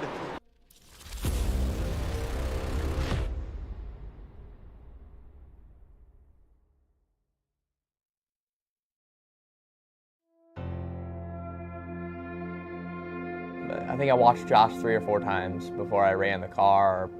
He killed them every race, and it was like stout fields, like good cars, big races, and I mean, he was unbeatable. And I was like, oh man, this is, like, I'm nervous. I was so nervous getting into the car full time this year after watching Josh win 3 or 4 races straight. These cars, they have a lot of horsepower now. They have over 500, and I think 5 years ago they didn't have 450. They're gonna be a handful to drive, but just don't overdrive them. Let the car do the work.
And we are back here at the Wicked Racing League for the Autism Awareness 350. And right now, it's getting wild once again up front as we're lap 83 of 120 here. As I can confirm that we did not get the stage caution earlier due to the fact that the stage was thrown before that due to that last incident. So Blaine Wilson was the winner of stage 2. So congrats to him on that. But right now, they're looking to get Mixie up front as it's Steven Stimpy leading the way. And Cody Reed now coming up to the second position as the Smoke Inc. cars take the 1-2 spots. But it's 3 wide here. Carl Pooler making contact with Adam Buzzio as a playoff driver. And now those two trying to hold on to it. It's 4 wide off of turn 4. And that is not an isolated incident, Zach. These guys have been super aggressive with each other, making crazy moves down into the corner. There's been a lot of contact to quarter panels here. It's a miracle we have not gotten another caution from all this beating and banging here, but luckily they keep it straight and keep it going. Straight for now. We'll see if we can keep it that way as Gavin Rogers trying to get his way back up to the front here as it's the battle for the top 5. And right now, he's trying his best. Look at this Adam Buzzio diving it in there. These guys are getting super aggressive, Brandon. The sense of urgency is just picked up a ton. And that out of Adam Buzzio is because he's been taken advantage of a handful of times already with that exact same move and lost a lot of track position getting tagged from somebody making that kind of a dive here. He says, you know what? If you're going to do it to me, I'm going to start doing it back here. We're not going to take any prisoners anymore. And we've only got a handful of laps left in this race here. It's not likely we're going to get another caution. These tires are going to have to last, and I want to go to the front with them. Everybody trying to go to the front, and what that makes is a log jam here as this driver's all fighting for positions. As right now, the 77 clears that to a Borbell to make the pass on him. Is now Mason Halsman coming up into the picture. And also, got to equate Rogers, Halsman, I believe, Wolsifer, Manis, Coffee, Pooler, DeRoches, and Shade all on fresher tires. The majority of this group up here, so they're going to try their best here to try to use those tires to the best of their advantage. And right now, Rogers doing it as he's up to the second position now after making the pass on Reed and Wilson. Well, we saw it earlier, Zach, that 10-lap tire advantage. And again, Gavin Rogers, 10-lap fresher tires over Steven Stimpy here. Look at the speed he's able to carry on the bottom of the racetrack and challenge that momentum of the outside lane. Even with the draft staying pretty steady here, finally going to start losing that momentum as Cody Reed is helping his teammate in Steven Stimpy. This is helping a ton right here for these drivers as they cannot let that 77 clear. That's got to be the goal here. But right now, we're going to have the 78 of Halsman coming up here on the bottom with his fresh tires too. And he's teammates with Rogers. That'll be the help that Rogers really needs here to get himself back moving forward. Well, unfortunately for Gavin Rogers, Halsman's just a little bit too far separated to be too much help right now. He's hoping that Halsman's going to be able to gain a little bit more time on track, but he's making these moves and he's not needing any help. It looked like the 70 or the 25 and the 81 got separated there, and that was all the opening Gavin Rogers needed. He's going to sail it off into this corner here, Zach, and take over the lead. There it is, lead position handed over to Gavin Rogers. Like you said, the 81 got separated with the 25, and that equated to him just not having the run he needed to stay in front of the 77 of Rogers now, who's back to the lead spot as Stimpy gets right to the back bumper. But look at this, Richard Wolsifer involved in one of the latest incidents right here in the mix again for the third position as he's got those fresher tires. He's trying to run up here and battle for a top 2 spot. That's a heck of a rebound after the incident we saw just before our commercial break here. Up to third and made a pretty good amount of progress. A lot of speed right now in the 56. Look at him searching for that fresh air on the top here, trying to generate a little bit of a run. Maybe going to help the 81 past the 77 of Rogers, but he's also got the same lap tires as Rogers does. So that's 10 lap pressure than Steven Stimpy. I don't know if he wants to help the 81 get by because it may just slow him up in the long run. It very well may just slow him up in this longer run, and we'll have to see how that works out because right now you see Blaine Wilson back there. He's fighting to keep his position with Mason Halsman, Cody Reed right there also as Halsman just all over the back bumper of the 18-yard line on stage 2. So Wilson trying to make a last-ditch effort to make this top 8 in the playoffs. We'll see. Does he have a chance here by having this good of a run? saw, just bump drafting down the front stretch there. He's trying to cut down the gap that he's going to have to draft to this lead pack, and it's worked out pretty well. Again, Mason Hossman, Richard Wolfsberg, and Gavin Rogers all on the same equal set of tires. They pit at lap 74, while pretty much the rest of the field lap 65. So that 10-lap pressure tire advantage playing in their favors right now is their first, third, and fifth. Everybody on these newer tires definitely taking advantage, like Brandon said there. It's 78-year-old Holtzman still trying to do his best to get himself past this 18, but just hasn't had an opportunity or a chance yet. And it's crazy to say, I mean, yes, the tire advantage is there for sure for these guys, but as soon as Rogers gets out to the front, Stimpy and the 81's able to latch right onto him, and it just shows you that draft can overwhelm that tire advantage. As right now Wilson into the wall as the 78th to the inside, and this is close action between those two. Well, unfortunately for Hossman, it didn't really do him any favors that the 18 got into the fence, because they both had to check up because of it. And now Hossman says, all right, enough of this. I'm done playing games. I'm going to sail it off here on the bottom. Able to hold it very well, take over that fourth position. With a great pass up to the fourth spot, able to hold on to it for now as he's closing in on Richard Wolfsberg and that 56 machine. Is this racing has been wild so far as the 78's already diving to the inside of the 56. If you want another race to come tune into later this season and maybe even race in it for a very good cause, then go check out our Gamers Outreach 600 June 10th on a Saturday at 6 p.m. Eastern. We're going to be holding this event as it's our second charity race of this year, and we're looking to raise money once again. We're already over $170 raised at this point. If you want to sign up for this race, make sure you join our Discord where you can find all the information. And if you want to find links to our Discord, you can find it on YouTube or out there on our social medias, where you can get into our Discord to be signed up for this race with a $5 minimum donation for the Gen 4 Cup Series cars for 600 miles. And it's going to be a blast of a time. And even I think, Brandon, you're going to be competing in it. That's right. I'm going to be out there on track with everybody else, having my hands full with the Gen 4 Cup cars at a very tricky Charlotte Motor Speedway for a good cause. It's going to be a lot of fun, and hoping we get a really packed field for that one, because those cars are not easy to drive, and to see 43 drivers out there slipping and sliding trying to hang on, it's going to be a great time. It will be a fantastic time, no doubt, and thank you again to everybody that helped out for our Juvenile Diabetes Research Foundation race at Daytona for that 500-mile event. Now we're going 100 miles more, 600 there at the Charlotte Motor Speedway for 400 laps. So don't miss out on that. Tune into it, and if you want to race in it, also, like I said, find us on our social medias to get signed up for it. But man, this race is starting to click away. We're almost under 20 laps to go. As next time by, it'll be 25 laps to go here at Michigan. This race has actually clicked away pretty quickly, Brandon. Yeah, they've been really just kind of training around here, looking for a little bit of weakness. And again, it's like nobody can really take the chance and step out of line, because if you don't make that pass, you're going to fall backwards, and nobody's trying to give up this track position, especially our front five right now. But then you see Mason Hossman dip to the inside of the 81, and he's got the help in the draft of his teammate in the 77 here to pull him to second place. And now it's like we're right back at the start of the race, Zach.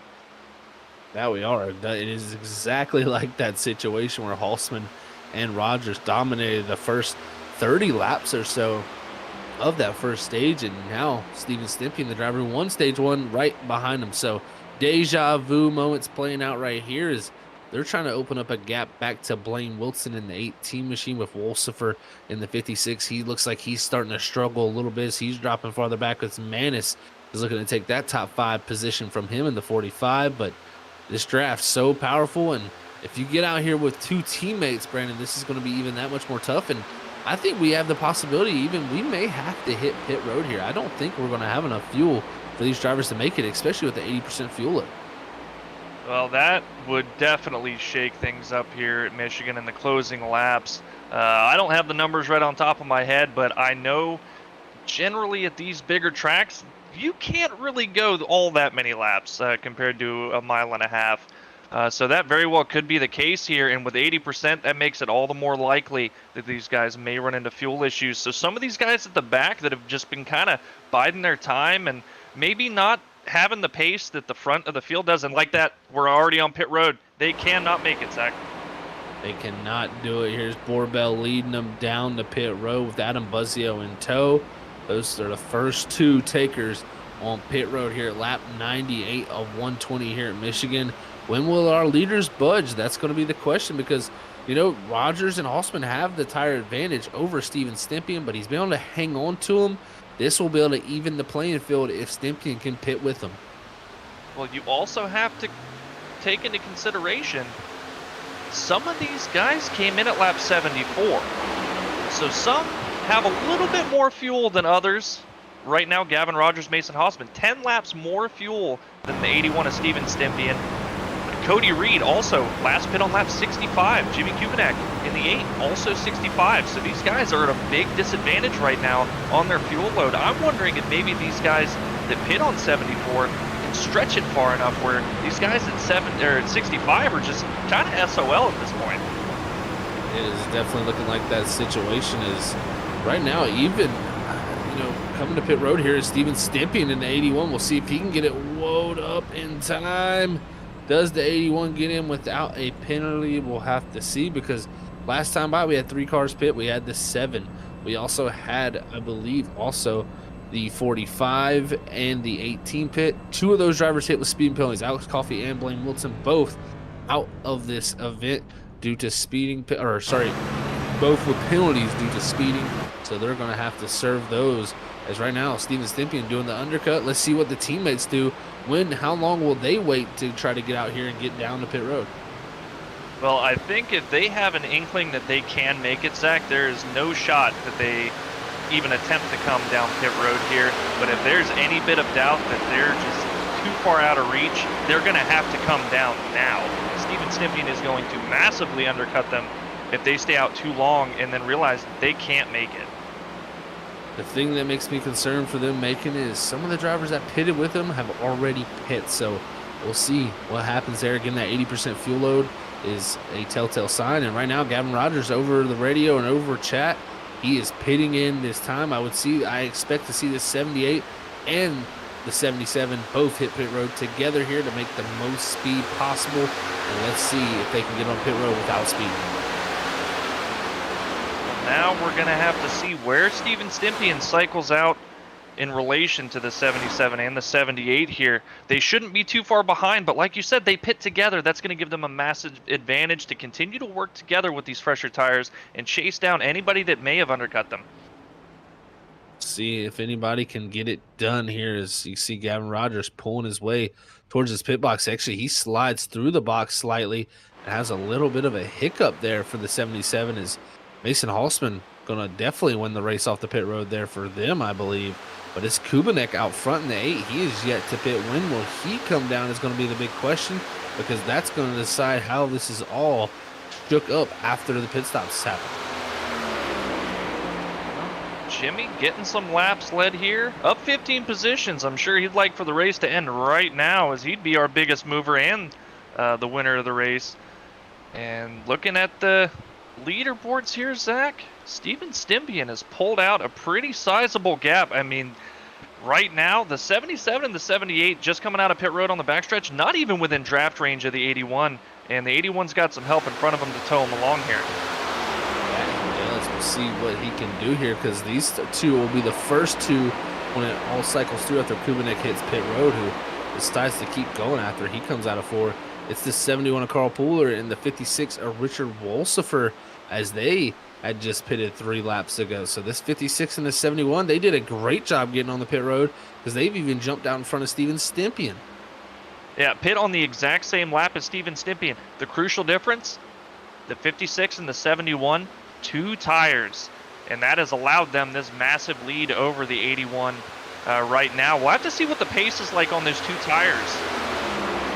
I like this call. This is an interesting one made from this group here. Is they didn't need the full fuel load to get to the end of this race. They said, you know, we elect to just take 2 tires, less fuel, get it topped off to where we can make it to the end. And now they have got a gap. They've got about a 2.5 second gap back to Steven Stimpian here. And this is going to be interesting. Can Wolsifer or Pooler, one of the Limitless Esports drivers, go out and steal a victory here at the Michigan International Speedway? We're going to have to see. Well, the gap's not really closing down too much, especially now that the 5 and the 81 behind them are side by side jogging. Oh no, the 5 turns the 81 across the front stretch. Oh no, this is not what you wanted to see for a yellow flag with 16 to go. And right there, Steven Stimpian sent around on the front straightaway is just aggressive side drafting from 2 drivers trying to hold spots. They come together on the front straightaway. So it's just one of those ordeals that happens when you're getting this close. And we'll get that instant replay queued up for you to see how it all played out there. But this this caution right here has very much made this field interesting, because now Kubanek, the leader, is still out there with the lead. He is going to be in an interesting position, and he even traps, I think, Steven Wilson, Blaine Wilson, or Steven Stimpian, Blaine Wilson, and Alex Coffey and Cody Reed all laps down here. The race has changed complexion so many times thus far. I don't even know what to expect anymore, Zach, here, and we'll see on the instant replay. They're just side by side, and it looks Buzzio trying to side draft just a little bit. They're trying to be that lead car with the fresh tires, and the aggressive side draft, unfortunately, going to tag the 81, send him spinning.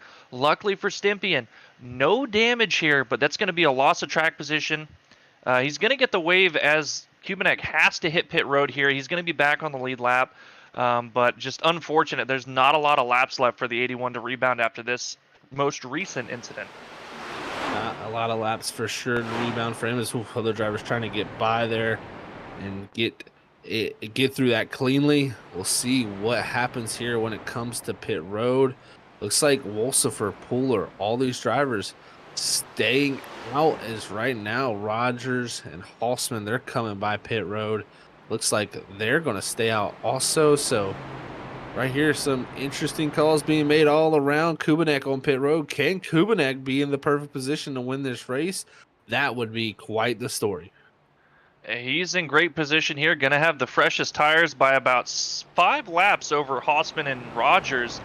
And unfortunately for the Limitless Esports drivers of Wolsifer and Pooler, their 2-tire strategy was looking perfect. They were maintaining their gap just like they needed to inherit the lead, and unfortunately this caution puts a dash in that. I'm kind of confused as to why they didn't come down and decide to just throw 4 on there right now, Zach, because they really wouldn't have lost too much track position in doing so. Yeah, I know, looking at the number of pit stops they've made, 6 for Wolsifer, 4 for Pooler. I think they might be out of right side tires for both of those drivers, because they have 5 coming in here tonight, 4 in pit road.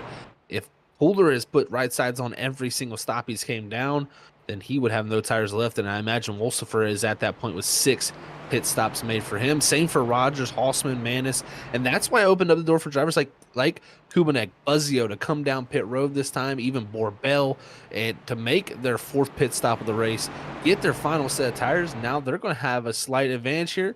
Drivers like Adam Buzzio, this could be his chance to go and get his first win. And, you know, if we get another quick caution for Steven Stimpian, who's just getting the wave around, he's got a set of tires sitting back there with him only making 3 pit stops this race. So the opportunities are there with 12 drivers on the lead lap, but man, this is going to be wild because new tires from the 6th position on back here. Let's see what they can do.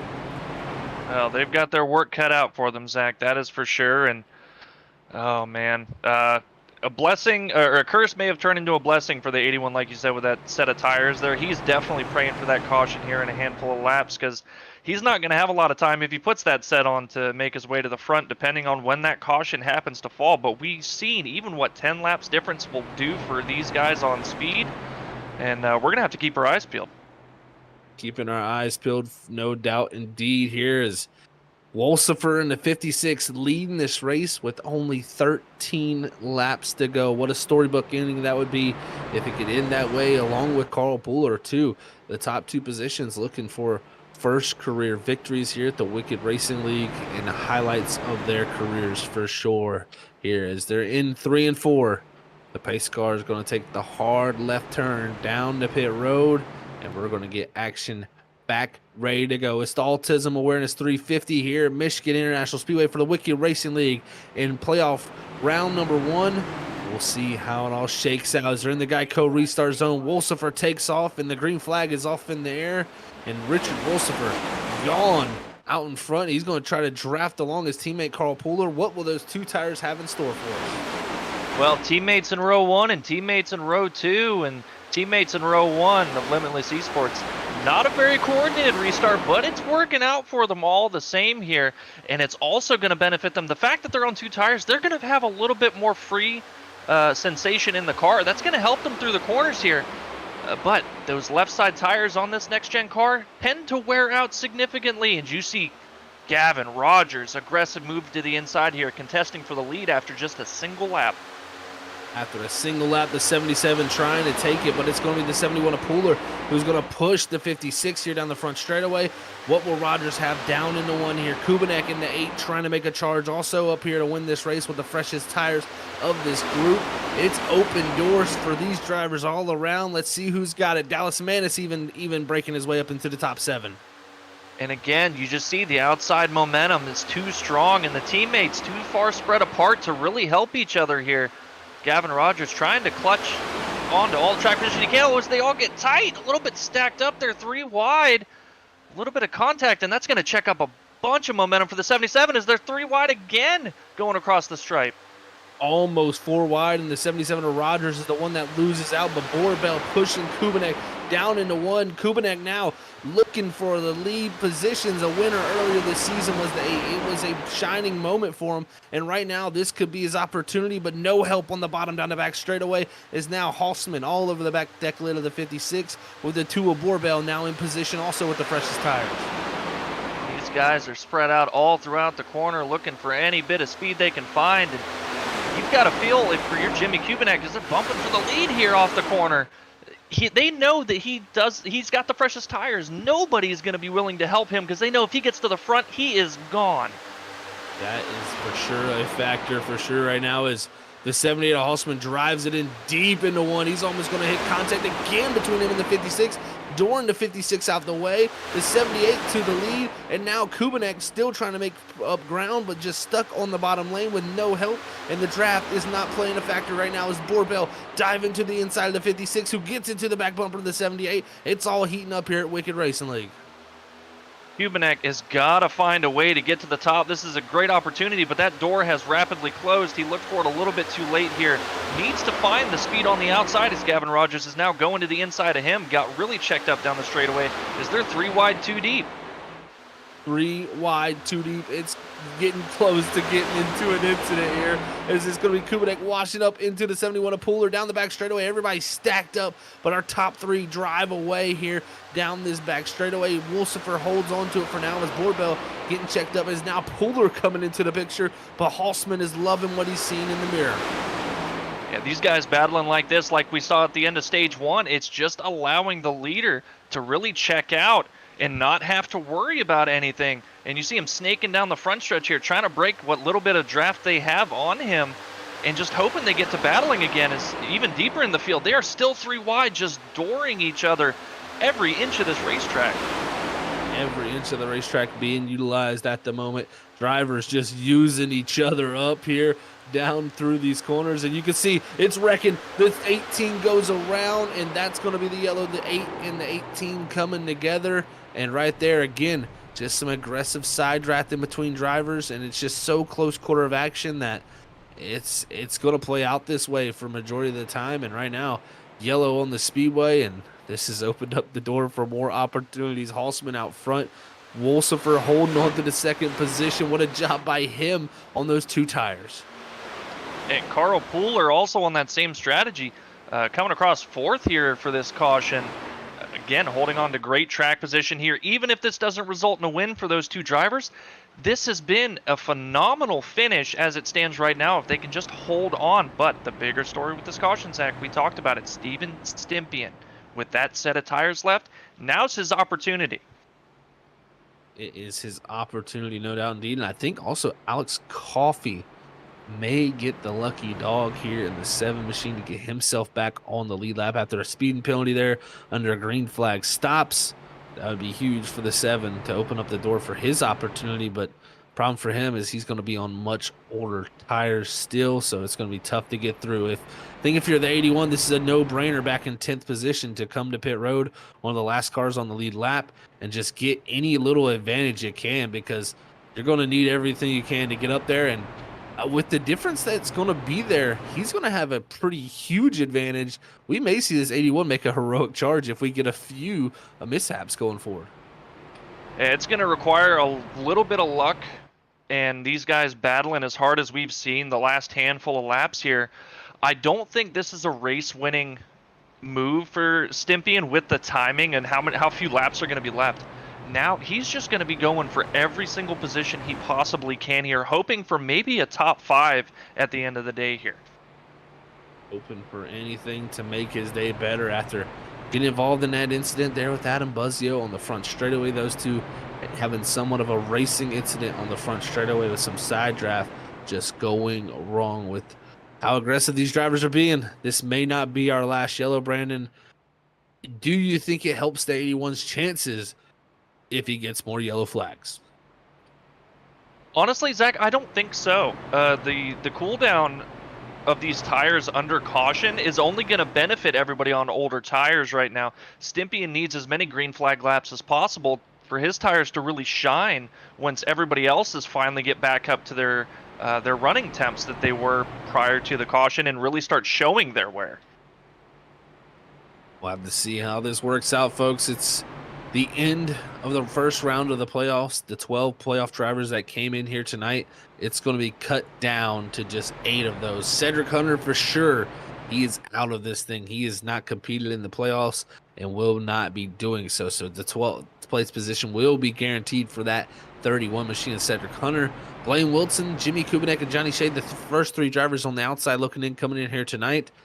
You know, I felt like Kubinek with the win, that may have been his opportunity, especially with Borbell, the driver on the cut line, up in the top 3.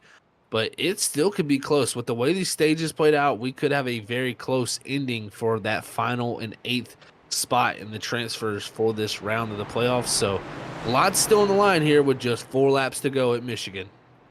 Absolutely. I mean, trying to do that quick math and pay attention to where everybody else is finishing in the stages and trying to calculate how many points you may need or how many you can afford to give up, it's too hard to do right now. So what you have to do is just hold on to every single position you can right now. Do not give up a single point and just hope that you've been good enough throughout the race to advance to that next round.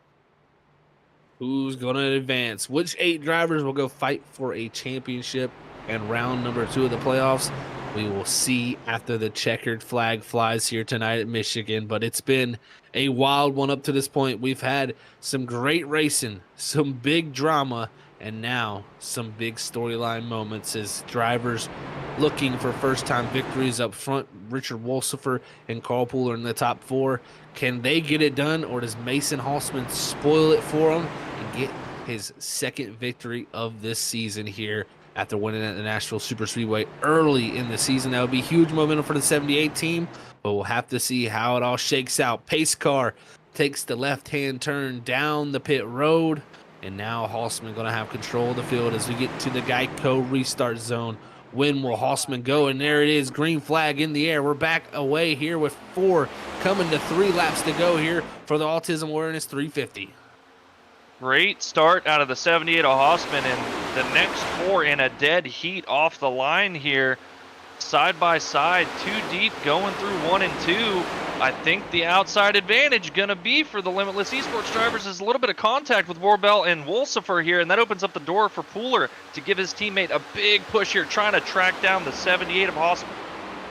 Big moments here for Limitless Esports as they're trying to hold on to what they got, but it's 3 wide for that 2nd position. It's just going to give Gavin Rogers to open the door as Pooler was racing the 56. Now 3 wide for 3rd as Borbell trying to go through the center contact between him and Pooler. This is bringing the 5 of Buzzio into the picture. And they were 4 wide for a brief second here. Looks like Buzzio deciding I'm going to step out of this one. Now 3 wide again.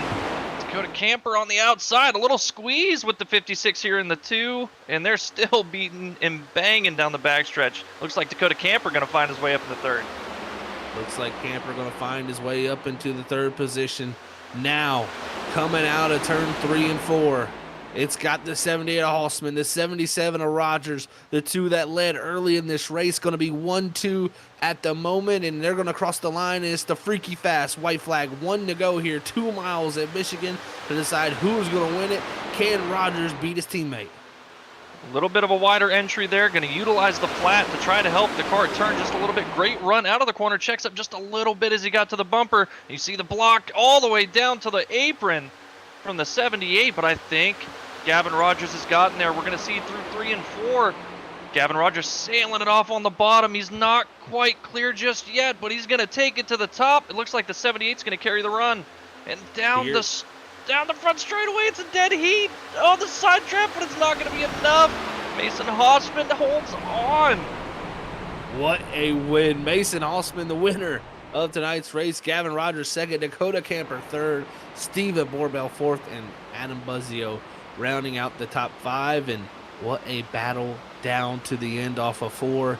And Hossman just able to claw it back there, coming to the line, winning by 45 thousandths of a second over the 77 of Rogers. And Camper was not too far behind. But Hossman's got to feel good about that one, Brandon. 2nd win of the season, and a win that propels him to the next round. Yeah, and that's got to be a lot of confidence, knowing right here that, you know, he's rebounded a lot through this race, been able to come out with the victory, and coming off a win, there's no better feeling than showing up to your next race as the defending race winner. Man, it's a great feeling. He's burning it down here.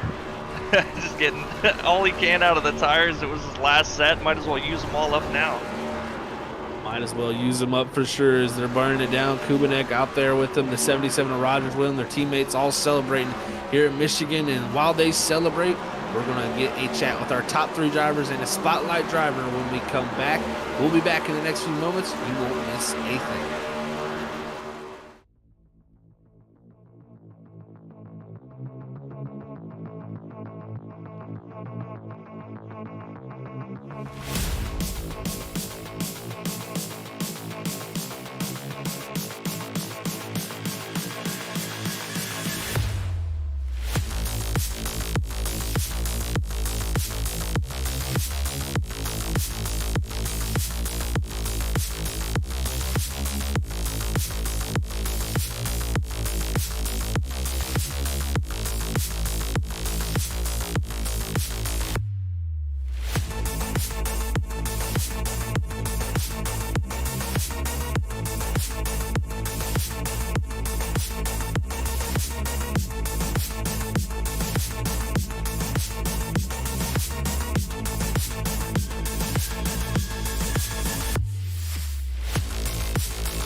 And we are back here, folks, for our post-race show after the Autism Awareness 350 here at the Michigan International Speedway. And Mason Hossman was the winner of tonight, getting his second win of the season and moving him on to the round of 8 here in the playoffs at the Wicked Racing League. Let's hear from Mason Hossman, our race winner. Hey, Mason, this is Zach and Brandon up in the booth. You got a copy? What's up, guys? Well, bud, congrats on the win, second of the season, and heck of a job to pull that off. That was some hard racing up front, and you're able to get it done. Take us through what it took there. It was pretty much just trying to save the tires to the end. Tires are a really big thing on here. It starts to push a lot towards probably around lap 13. That's when the tires start going away. So first stage, it was me and Gavin. I was staying behind him, just trying to save the tires a little bit. Unfortunately, I think I got a little net code with Stympian, so it put me in the wall a little bit. So I had to push my way back up through there to get fourth, which is a heck of a good job by me because I don't know. But second stage, yeah, it was kind of me just trying to push a little bit more, see how much the car can take for the third stage. It ended up working out getting second. Blaine was so fast with those fresher tires than me, so I couldn't hold him back as much, but it was perfect. And then the third stage, me and Richard got into a little bit. We got a 3 wide, and I got a little pinched in the middle and turned him around, so I'm sorry about that for Richard. I was trying to back out of it, but got into him, and we caused the wreck there. And then I got optionals done, got fresh tires, some more fuel, and the rest is history. Well, Mason, won't call you Jimmy this time. Mason, it was a great race. Congratulations on your win, man. Solidly punching your ticket to the next round here. How are you feeling with this next round of the playoffs, with Dover and Darlington being the 2 races you guys have to overcome? Do you feel like one of those 2 or maybe both is your strong suit? Well, I said that Michigan was going to be one of my worst races ever, and I did good here this week. So I would say Dover last year was rough for me, and Darlington I haven't raced in this league yet or ever. I don't even have the track, so I probably should buy that.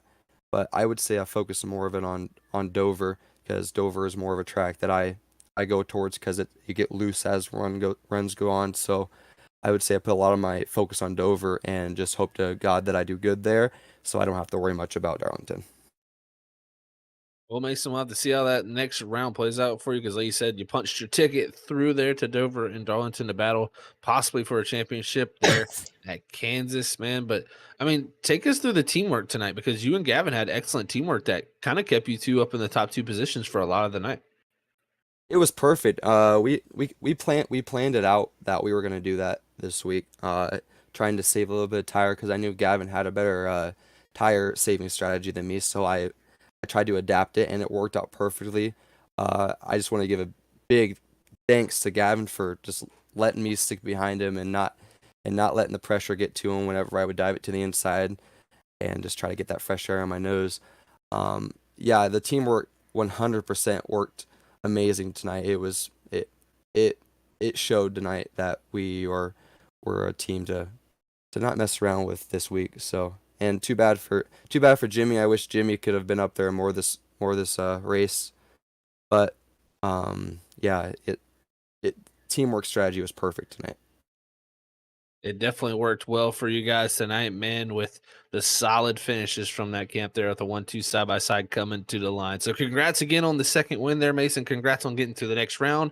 And before we let you get out here to go celebrate this thing, anybody will send a shout out to? I want to thank my computer for not blinking too much on me tonight. I want to thank Gavin. I want to thank Jimmy. I want to thank Butta. I want to thank Steve, because that's my entire team.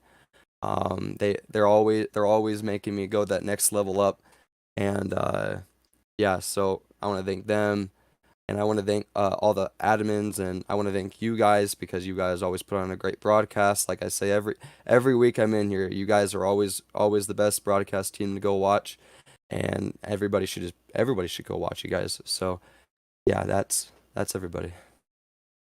Well, Mason, thank you for the kind words, my friend, and congrats on the win, and we'll catch you next week at Dover. Perfect. Thank you, boys. All right, folks, that was your race winner there, a Mason Hossman in the 78 machine. What an excellent job done by him. Just outclassing his teammate right there at the end by 45 thousandths of a second of Gavin Rogers to secure the win, his second one of the season. Now, let's move on to second, though, and talk to the man that just came up short that I was just speaking of, Gavin Rogers. Hey, Gavin, it's Zach and Brandon up in the booth. You got a copy? Yes, sir. Well, buddy, a wild race here tonight, but ended up 45 thousandths of a second just short of a win. But it can't be too bad when it's your teammate beating you. Yeah, man, it was an awesome race. I'm glad we were able to finish it clean there, and just proud of Mason. I know he was in a pretty desperate race there. Him and Jimmy both were probably going to need a win, and glad at least one of them were able to pull it off. And just proud of the team effort today. We did really good, and exciting to get this car in a top 3 finish. This one was for my 2 brothers who have autism. Try not to get emotional, but this was a very meaningful race for me today, and glad I was able to do that for them. Wish it could have been the win, but I'll run this car many more races, try to pull that one off. But yeah, just a very exciting race overall. Very proud of it. Well, Gavin, clearly this race meant a lot to you, and you came away with a great finish here tonight. You've had a great first round. You are in solidly into the next round on points. How are you feeling going forward in this championship battle here? Is, I think, what a lot of people would agree as the favorite to win this thing. Yeah, I know it's a lot closer battle now that we got some faster guys like Stemp. Mason's been really good. I've been kind of on a slump. I don't know if this is something with having to do with the championship. I know people had talk about these championship slumps, but yeah, I think we still have the speed. We just got to practice more. It's been kind of harder lately to get practice like I used to, but I still think we can definitely pull it off. We got good points still, and I have a good feeling we can get to the Final Four. It's just all about finishing it off. Gavin, it's been impressive to see your run so far through the playoffs to try to go and repeat a championship, man. But, getting into a little bit of a touchy subject there, I mean, it does always seem like the 7 of Alex Coffey and yourself always have a magnet towards each other. Kind of take us through, the collisions y'all had here tonight, because I know y'all have one right there after the yellow even, and it kind of had a little mix up in the field there. Because do you feel like those incidents could come back to kind of hamper both of y'all's chances heading into these next 3 races? Yeah, it's just we'll have to see how it goes. That was kind of a dumb move on my part. Obviously, I kind of hit him in the wrong spot. I was just trying to show my frustration because he was pushing me up the track, cutting down on me. And sure, he can do that, but he's already won a race. No offense to him at all, but it's just it gets annoying at times. It's obviously happened to me many times. You look at Bristol and quite a few other races. Not like I don't want to wreck him, but I'm obviously going to race him harder than most people, just because how he's been racing me, and just hopefully we can race it clean without wrecking each other here at the end of the season.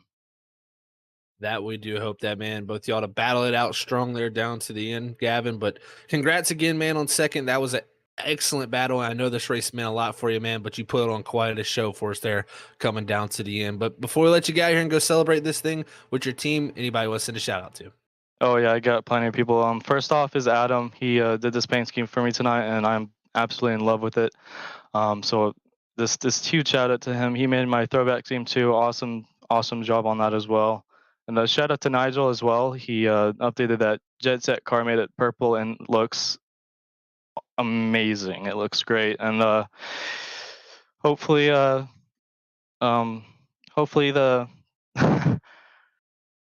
oh, sorry.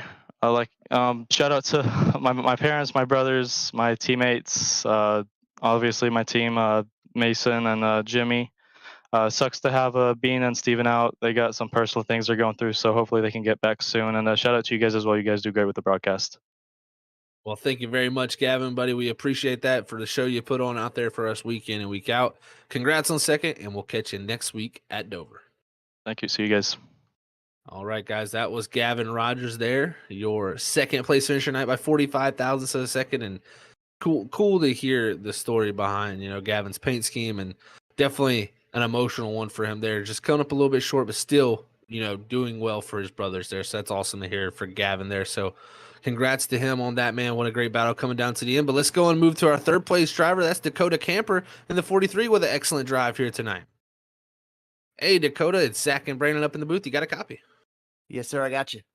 Well, Dakota, another excellent run here for you, man. And you came in here so close to that cut line, only 11 points above it in the 5th position in points. How does it feel exiting out of here in 3rd, knowing that you are safe? Oh yeah, feels good. Coming in, I think we came in the playoffs as a 12 seed, so we've already kind of overperformed. I feel like we haven't really showed what we've been able to do the last 3 weeks. We've really had some good finishes and good runs, and led some laps. Didn't lead tonight, but the last couple weeks we have. So letting these guys know we're not just going to be an easy out. Well, Dakota, the sneaky ones are the ones you got to watch out for the most, and you come away from this round solidly in. How are you feeling about your chances through these next 3 races? Do you feel like any one of these tracks that we're coming up to can maybe be your chance to solidify yourself as the one that's going to win this championship? Yeah, both these tracks are decent tracks for me. Darlington's probably better for me than Dover, but any track where there's tire wear and you're having to manage your tires and manage the long run and the car that's better on the long run, usually I do better in those races. Guys like Gavin and Alex and Steven, those 3 guys are just aliens, really. They're really fast. And so I got to play the long game. I'm really just trying to get into that 4th spot. I think that's what it comes down to, is who's going to be the 4th best. But and then that last race, anything can happen there. But yeah, Darlington is certainly a track that I've done well at. I've won some races at in some other leagues, so that would probably be the one of the 2 that I'm looking forward to the most. It's definitely 2 good races coming up in that next round, Dakota. But you had the pretty much fight to get to this 3rd position here tonight. How tough was it to pass? Because right there, then you were making some great passes, but it seemed like if you got to the bottom of somebody, you needed some help if you were going to try to make something happen. Yeah, it was weird because the fastest way around the track, like if you're qualifying, it was to run the bottom line, but you could pass really easy on the outside and could not pass on the bottom. It was kind of weird, but I did that in the first stage, was passing people on the outside, and then I saw Cody Reed drive all the way to the lead doing that, and but then I got stuck down there on the bottom, and it was the 7 and the 25 was racing for the lucky dog, and I just couldn't get free. I was stuck down right on the yellow line and couldn't get anywhere. And finally, that last restart, I was able to get to the top and pass people around the outside again. So passing people on the inside was impossible. Outside was pretty easy if you could get your nose to their quarter panel. Well, you did an excellent job, Dakota, man. Congrats on 3rd and making it on to the next round. But before we let you get out of here, as always, anybody want to send a shout out to? Yeah, I want to give a shout out to the Gathering Place Church. If anybody's looking for a church online, the Gathering Place Church live on YouTube. You can check us out. Also, the Gathering Place Church on Facebook. 10 a.m. on Sundays. We're live at both places. Unchained Motorcycle Ministry. They do great work around Bristol Motor Speedway, and I'm proud to serve with all those men and women. And also Josh Anderson, he paints all my cars, and I've finally got all my cars over to the same number in all the leagues. So he's got all the 43 chrome. I think he does a good job with that spec map. He does a good job on them. So shout out to him and you guys who do such a great job, and to the admins for keeping a good fair race. Well, Dakota, again, congrats on making it to the next round. We'll catch you at Dover next week. All right, y'all have a good one. All right, folks, that was your 3rd place driver there, a Dakota Camper. What a night it was for him. But we got our spotlight driver up next, and it was the man who had the lead coming down to the end of the race. Ends up finishing 2nd, going with a 2-tire strategy under green flag stops. But I tell you what, this is a great conclusion of the night, I think, for Richard Wolsifer. He was involved in multiple incidents here tonight, and to come home with a 7th place finish and lead some laps has got to feel good. So let's hear from the 56 machine. Hey, Richard, it's Zach and Brandon up in the booth. You got a copy? Yes, sir, I do. Well, Richard, I tell you what, man, that was a up and down night for you, sir, as it seemed like you were just in the wrong place at the wrong time for a lot of those incidents that you got caught up in. And then, I mean, you end up with the race lead coming down to the end with a late race restart after taking 2 tires under green flag stops. Take us through that roller coaster. Oh man, yeah, spinning through the front stretch there, that kind of really put a damper on my my motivation a little bit, but I just had to keep my mind straight that it was stage 1, so I was still going to catch back up. Made some bad decisions on stage 1 trying to pit and get repairs done and tires efficiently, and I forgot about the short laps, but me and Carl, we were running pretty well up there in the top 5, top 7 or whatnot. And when everyone started pitting for the green flags, me and Carl were like, 2 tires? I mean, what do we have to lose? So we took the 2 tires and we were running, and the car was rotating nice through the turns of those 2 tires. We really weren't pushing. And we kept looking at the time and noticing like they were only gaining like 1/10 of a second every 2 laps. We're like, man, if this stays green, we've got this P1, P2. And then that yellow came out. And we're like, no, there goes the strategy. Well, Richard, again, an up and down race for you. You guys tried the strategy, and it looked absolutely beautiful, if not for that caution. But still managed to hang on for a nice top 10 finish here. It's got to be a good bit of confidence considering how your season's gone.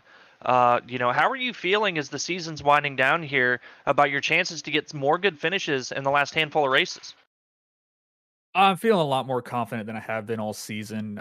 The computer issues I've had all season is really putting a damper on, again, my motivation of racing and everything. It's just always wondering, all right, what lap are we going to crash the computer this time? So it was definitely nice to be able to run up there with the guys that are usually up there all the time. Be able to run in the lead a few laps there. And I mean, during practice this week, I put on some really good laps, learned a lot by following, the guys like Gavin and Adam and racing alongside them during the practice runs and stuff. So, I'm feeling a little bit more confident now for the rest of the season. I know Dover's not one of my favorite tracks coming up next week. But we're going to put some more practice laps down, try to follow the guys that are usually up in the lead and try to learn something new to, survive that race. Well, Richard, I can tell you this much. We're glad to see that your computer hasn't been crashing lately, and hopefully that continues because it's always a damper on spirits when you see that someone gets disconnected like that. So, man, that's got to be tough to deal with, and I'm sure your season would have been a ton different if that wouldn't have been the case. But you got, like you said, 3 more to go out there and get some momentum built up for the next season, man. So congrats again on the excellent run here tonight for that 7th place finish. Just coming up short. We hopefully won't see that caution next time you're in that position. But before we let you get out of here, Richard, anybody you want to send a shout out to? Got to give a shout out to my dad. My dad has been watching all the races as much as he can. Whenever he's home, I know it's late. He gets up early, whatnot for work. But big shout out to him. He always calls me after the race to talk about the races with me and everything. So it's good to be able to put on a good show for him to cheer on at back at home in Indiana. So. Well, Richard, man, again, congrats, and we will catch you next week at Dover. Yeah, thank you. See you guys next week. All right, folks, that was your spotlight driver, Richard Wolsifer, as he had an excellent run here tonight for the Limitless Esports Group after taking 2 tires under a green flag stop and holding on to a 7th place position after 2 wild restarts. So, again, congrats to him. That was an excellent job put on and a show done by him in the 56 machine, as we hope that continues on. But, man, oh, man, what a wild race it was here tonight for the Autism Awareness 350 here at the Michigan International Speedway, as we're going to look to pull up those unofficial race results because, man, it was a wild one. It was up and down. You didn't know what was going to happen, but the top 2, they seemed inevitable at some points. Led majority of this race in position, but it swapped at the end as Hossman was able to get the victory over his teammate Gavin Rogers. 3rd goes to Dakota Camper. 4th is going to be Stephen Warbell. 5th is going to go to Adam Buzzio. 6th is going to be Steven Stippian. 7th, Richard Wolsifer. 8th is going to go to Carl Pooler. 9th is Jimmy Kubinek. And rounding out the Freaky Fast top 10 is Dallas Manis. As we look through the rest of the field, Brandon, what a wild night it was here at Michigan. Absolutely it was, Zach. This race was full of comers and goers. The running order getting flipped on its head at a moment's notice. A lot of strategy coming into play here.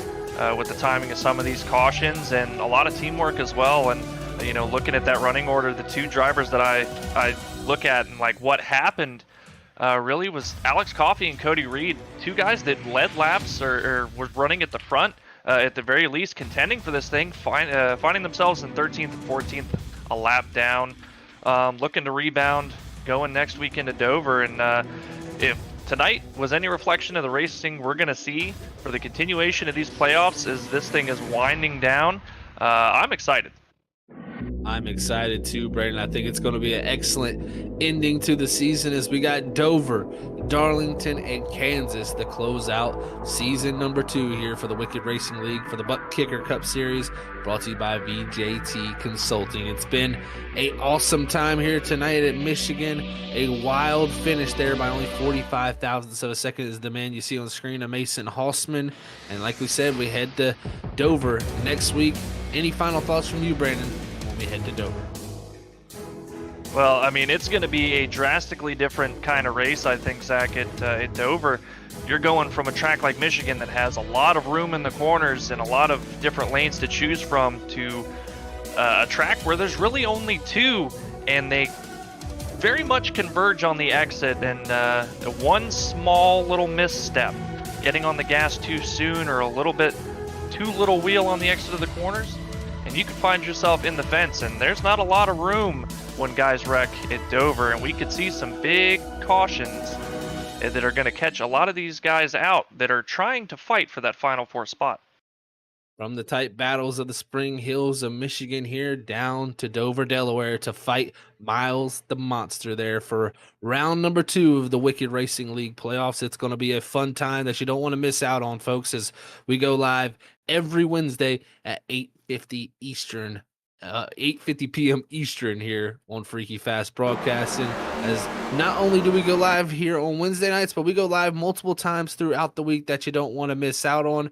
Tomorrow night we have the Stars and Stripes ARCA throwback series as they continue on their season, as they just closed out their their regular season and get ready to start their playoffs as they get the run to see who will be a champion over there on Thursday nights. Along with that, you got on Saturday nights World Series of Sim Racing. They got 2 regular season races before their playoffs kick off. So we're going to have a full swing of playoffs here very, very soon. And then as always on Monday nights, we have the ISRC Truck Series as they're in their playoffs, along with the Full Sin Racing Truck Series there as they get ready to begin in their regular season. So it's all getting down the playoff time. It's been a blast so far, and you won't want to miss out on it. So make sure you hit that subscribe button, hit the like button if you enjoyed tonight's broadcast, so you can keep up with us in the future, because we were going to find out next week who are the 8 drivers battling to see who the Final 4 will be entering Kansas to crown a champion here at the Wicked Racing League. Thank you all for tuning in here tonight for the Autism Awareness 350.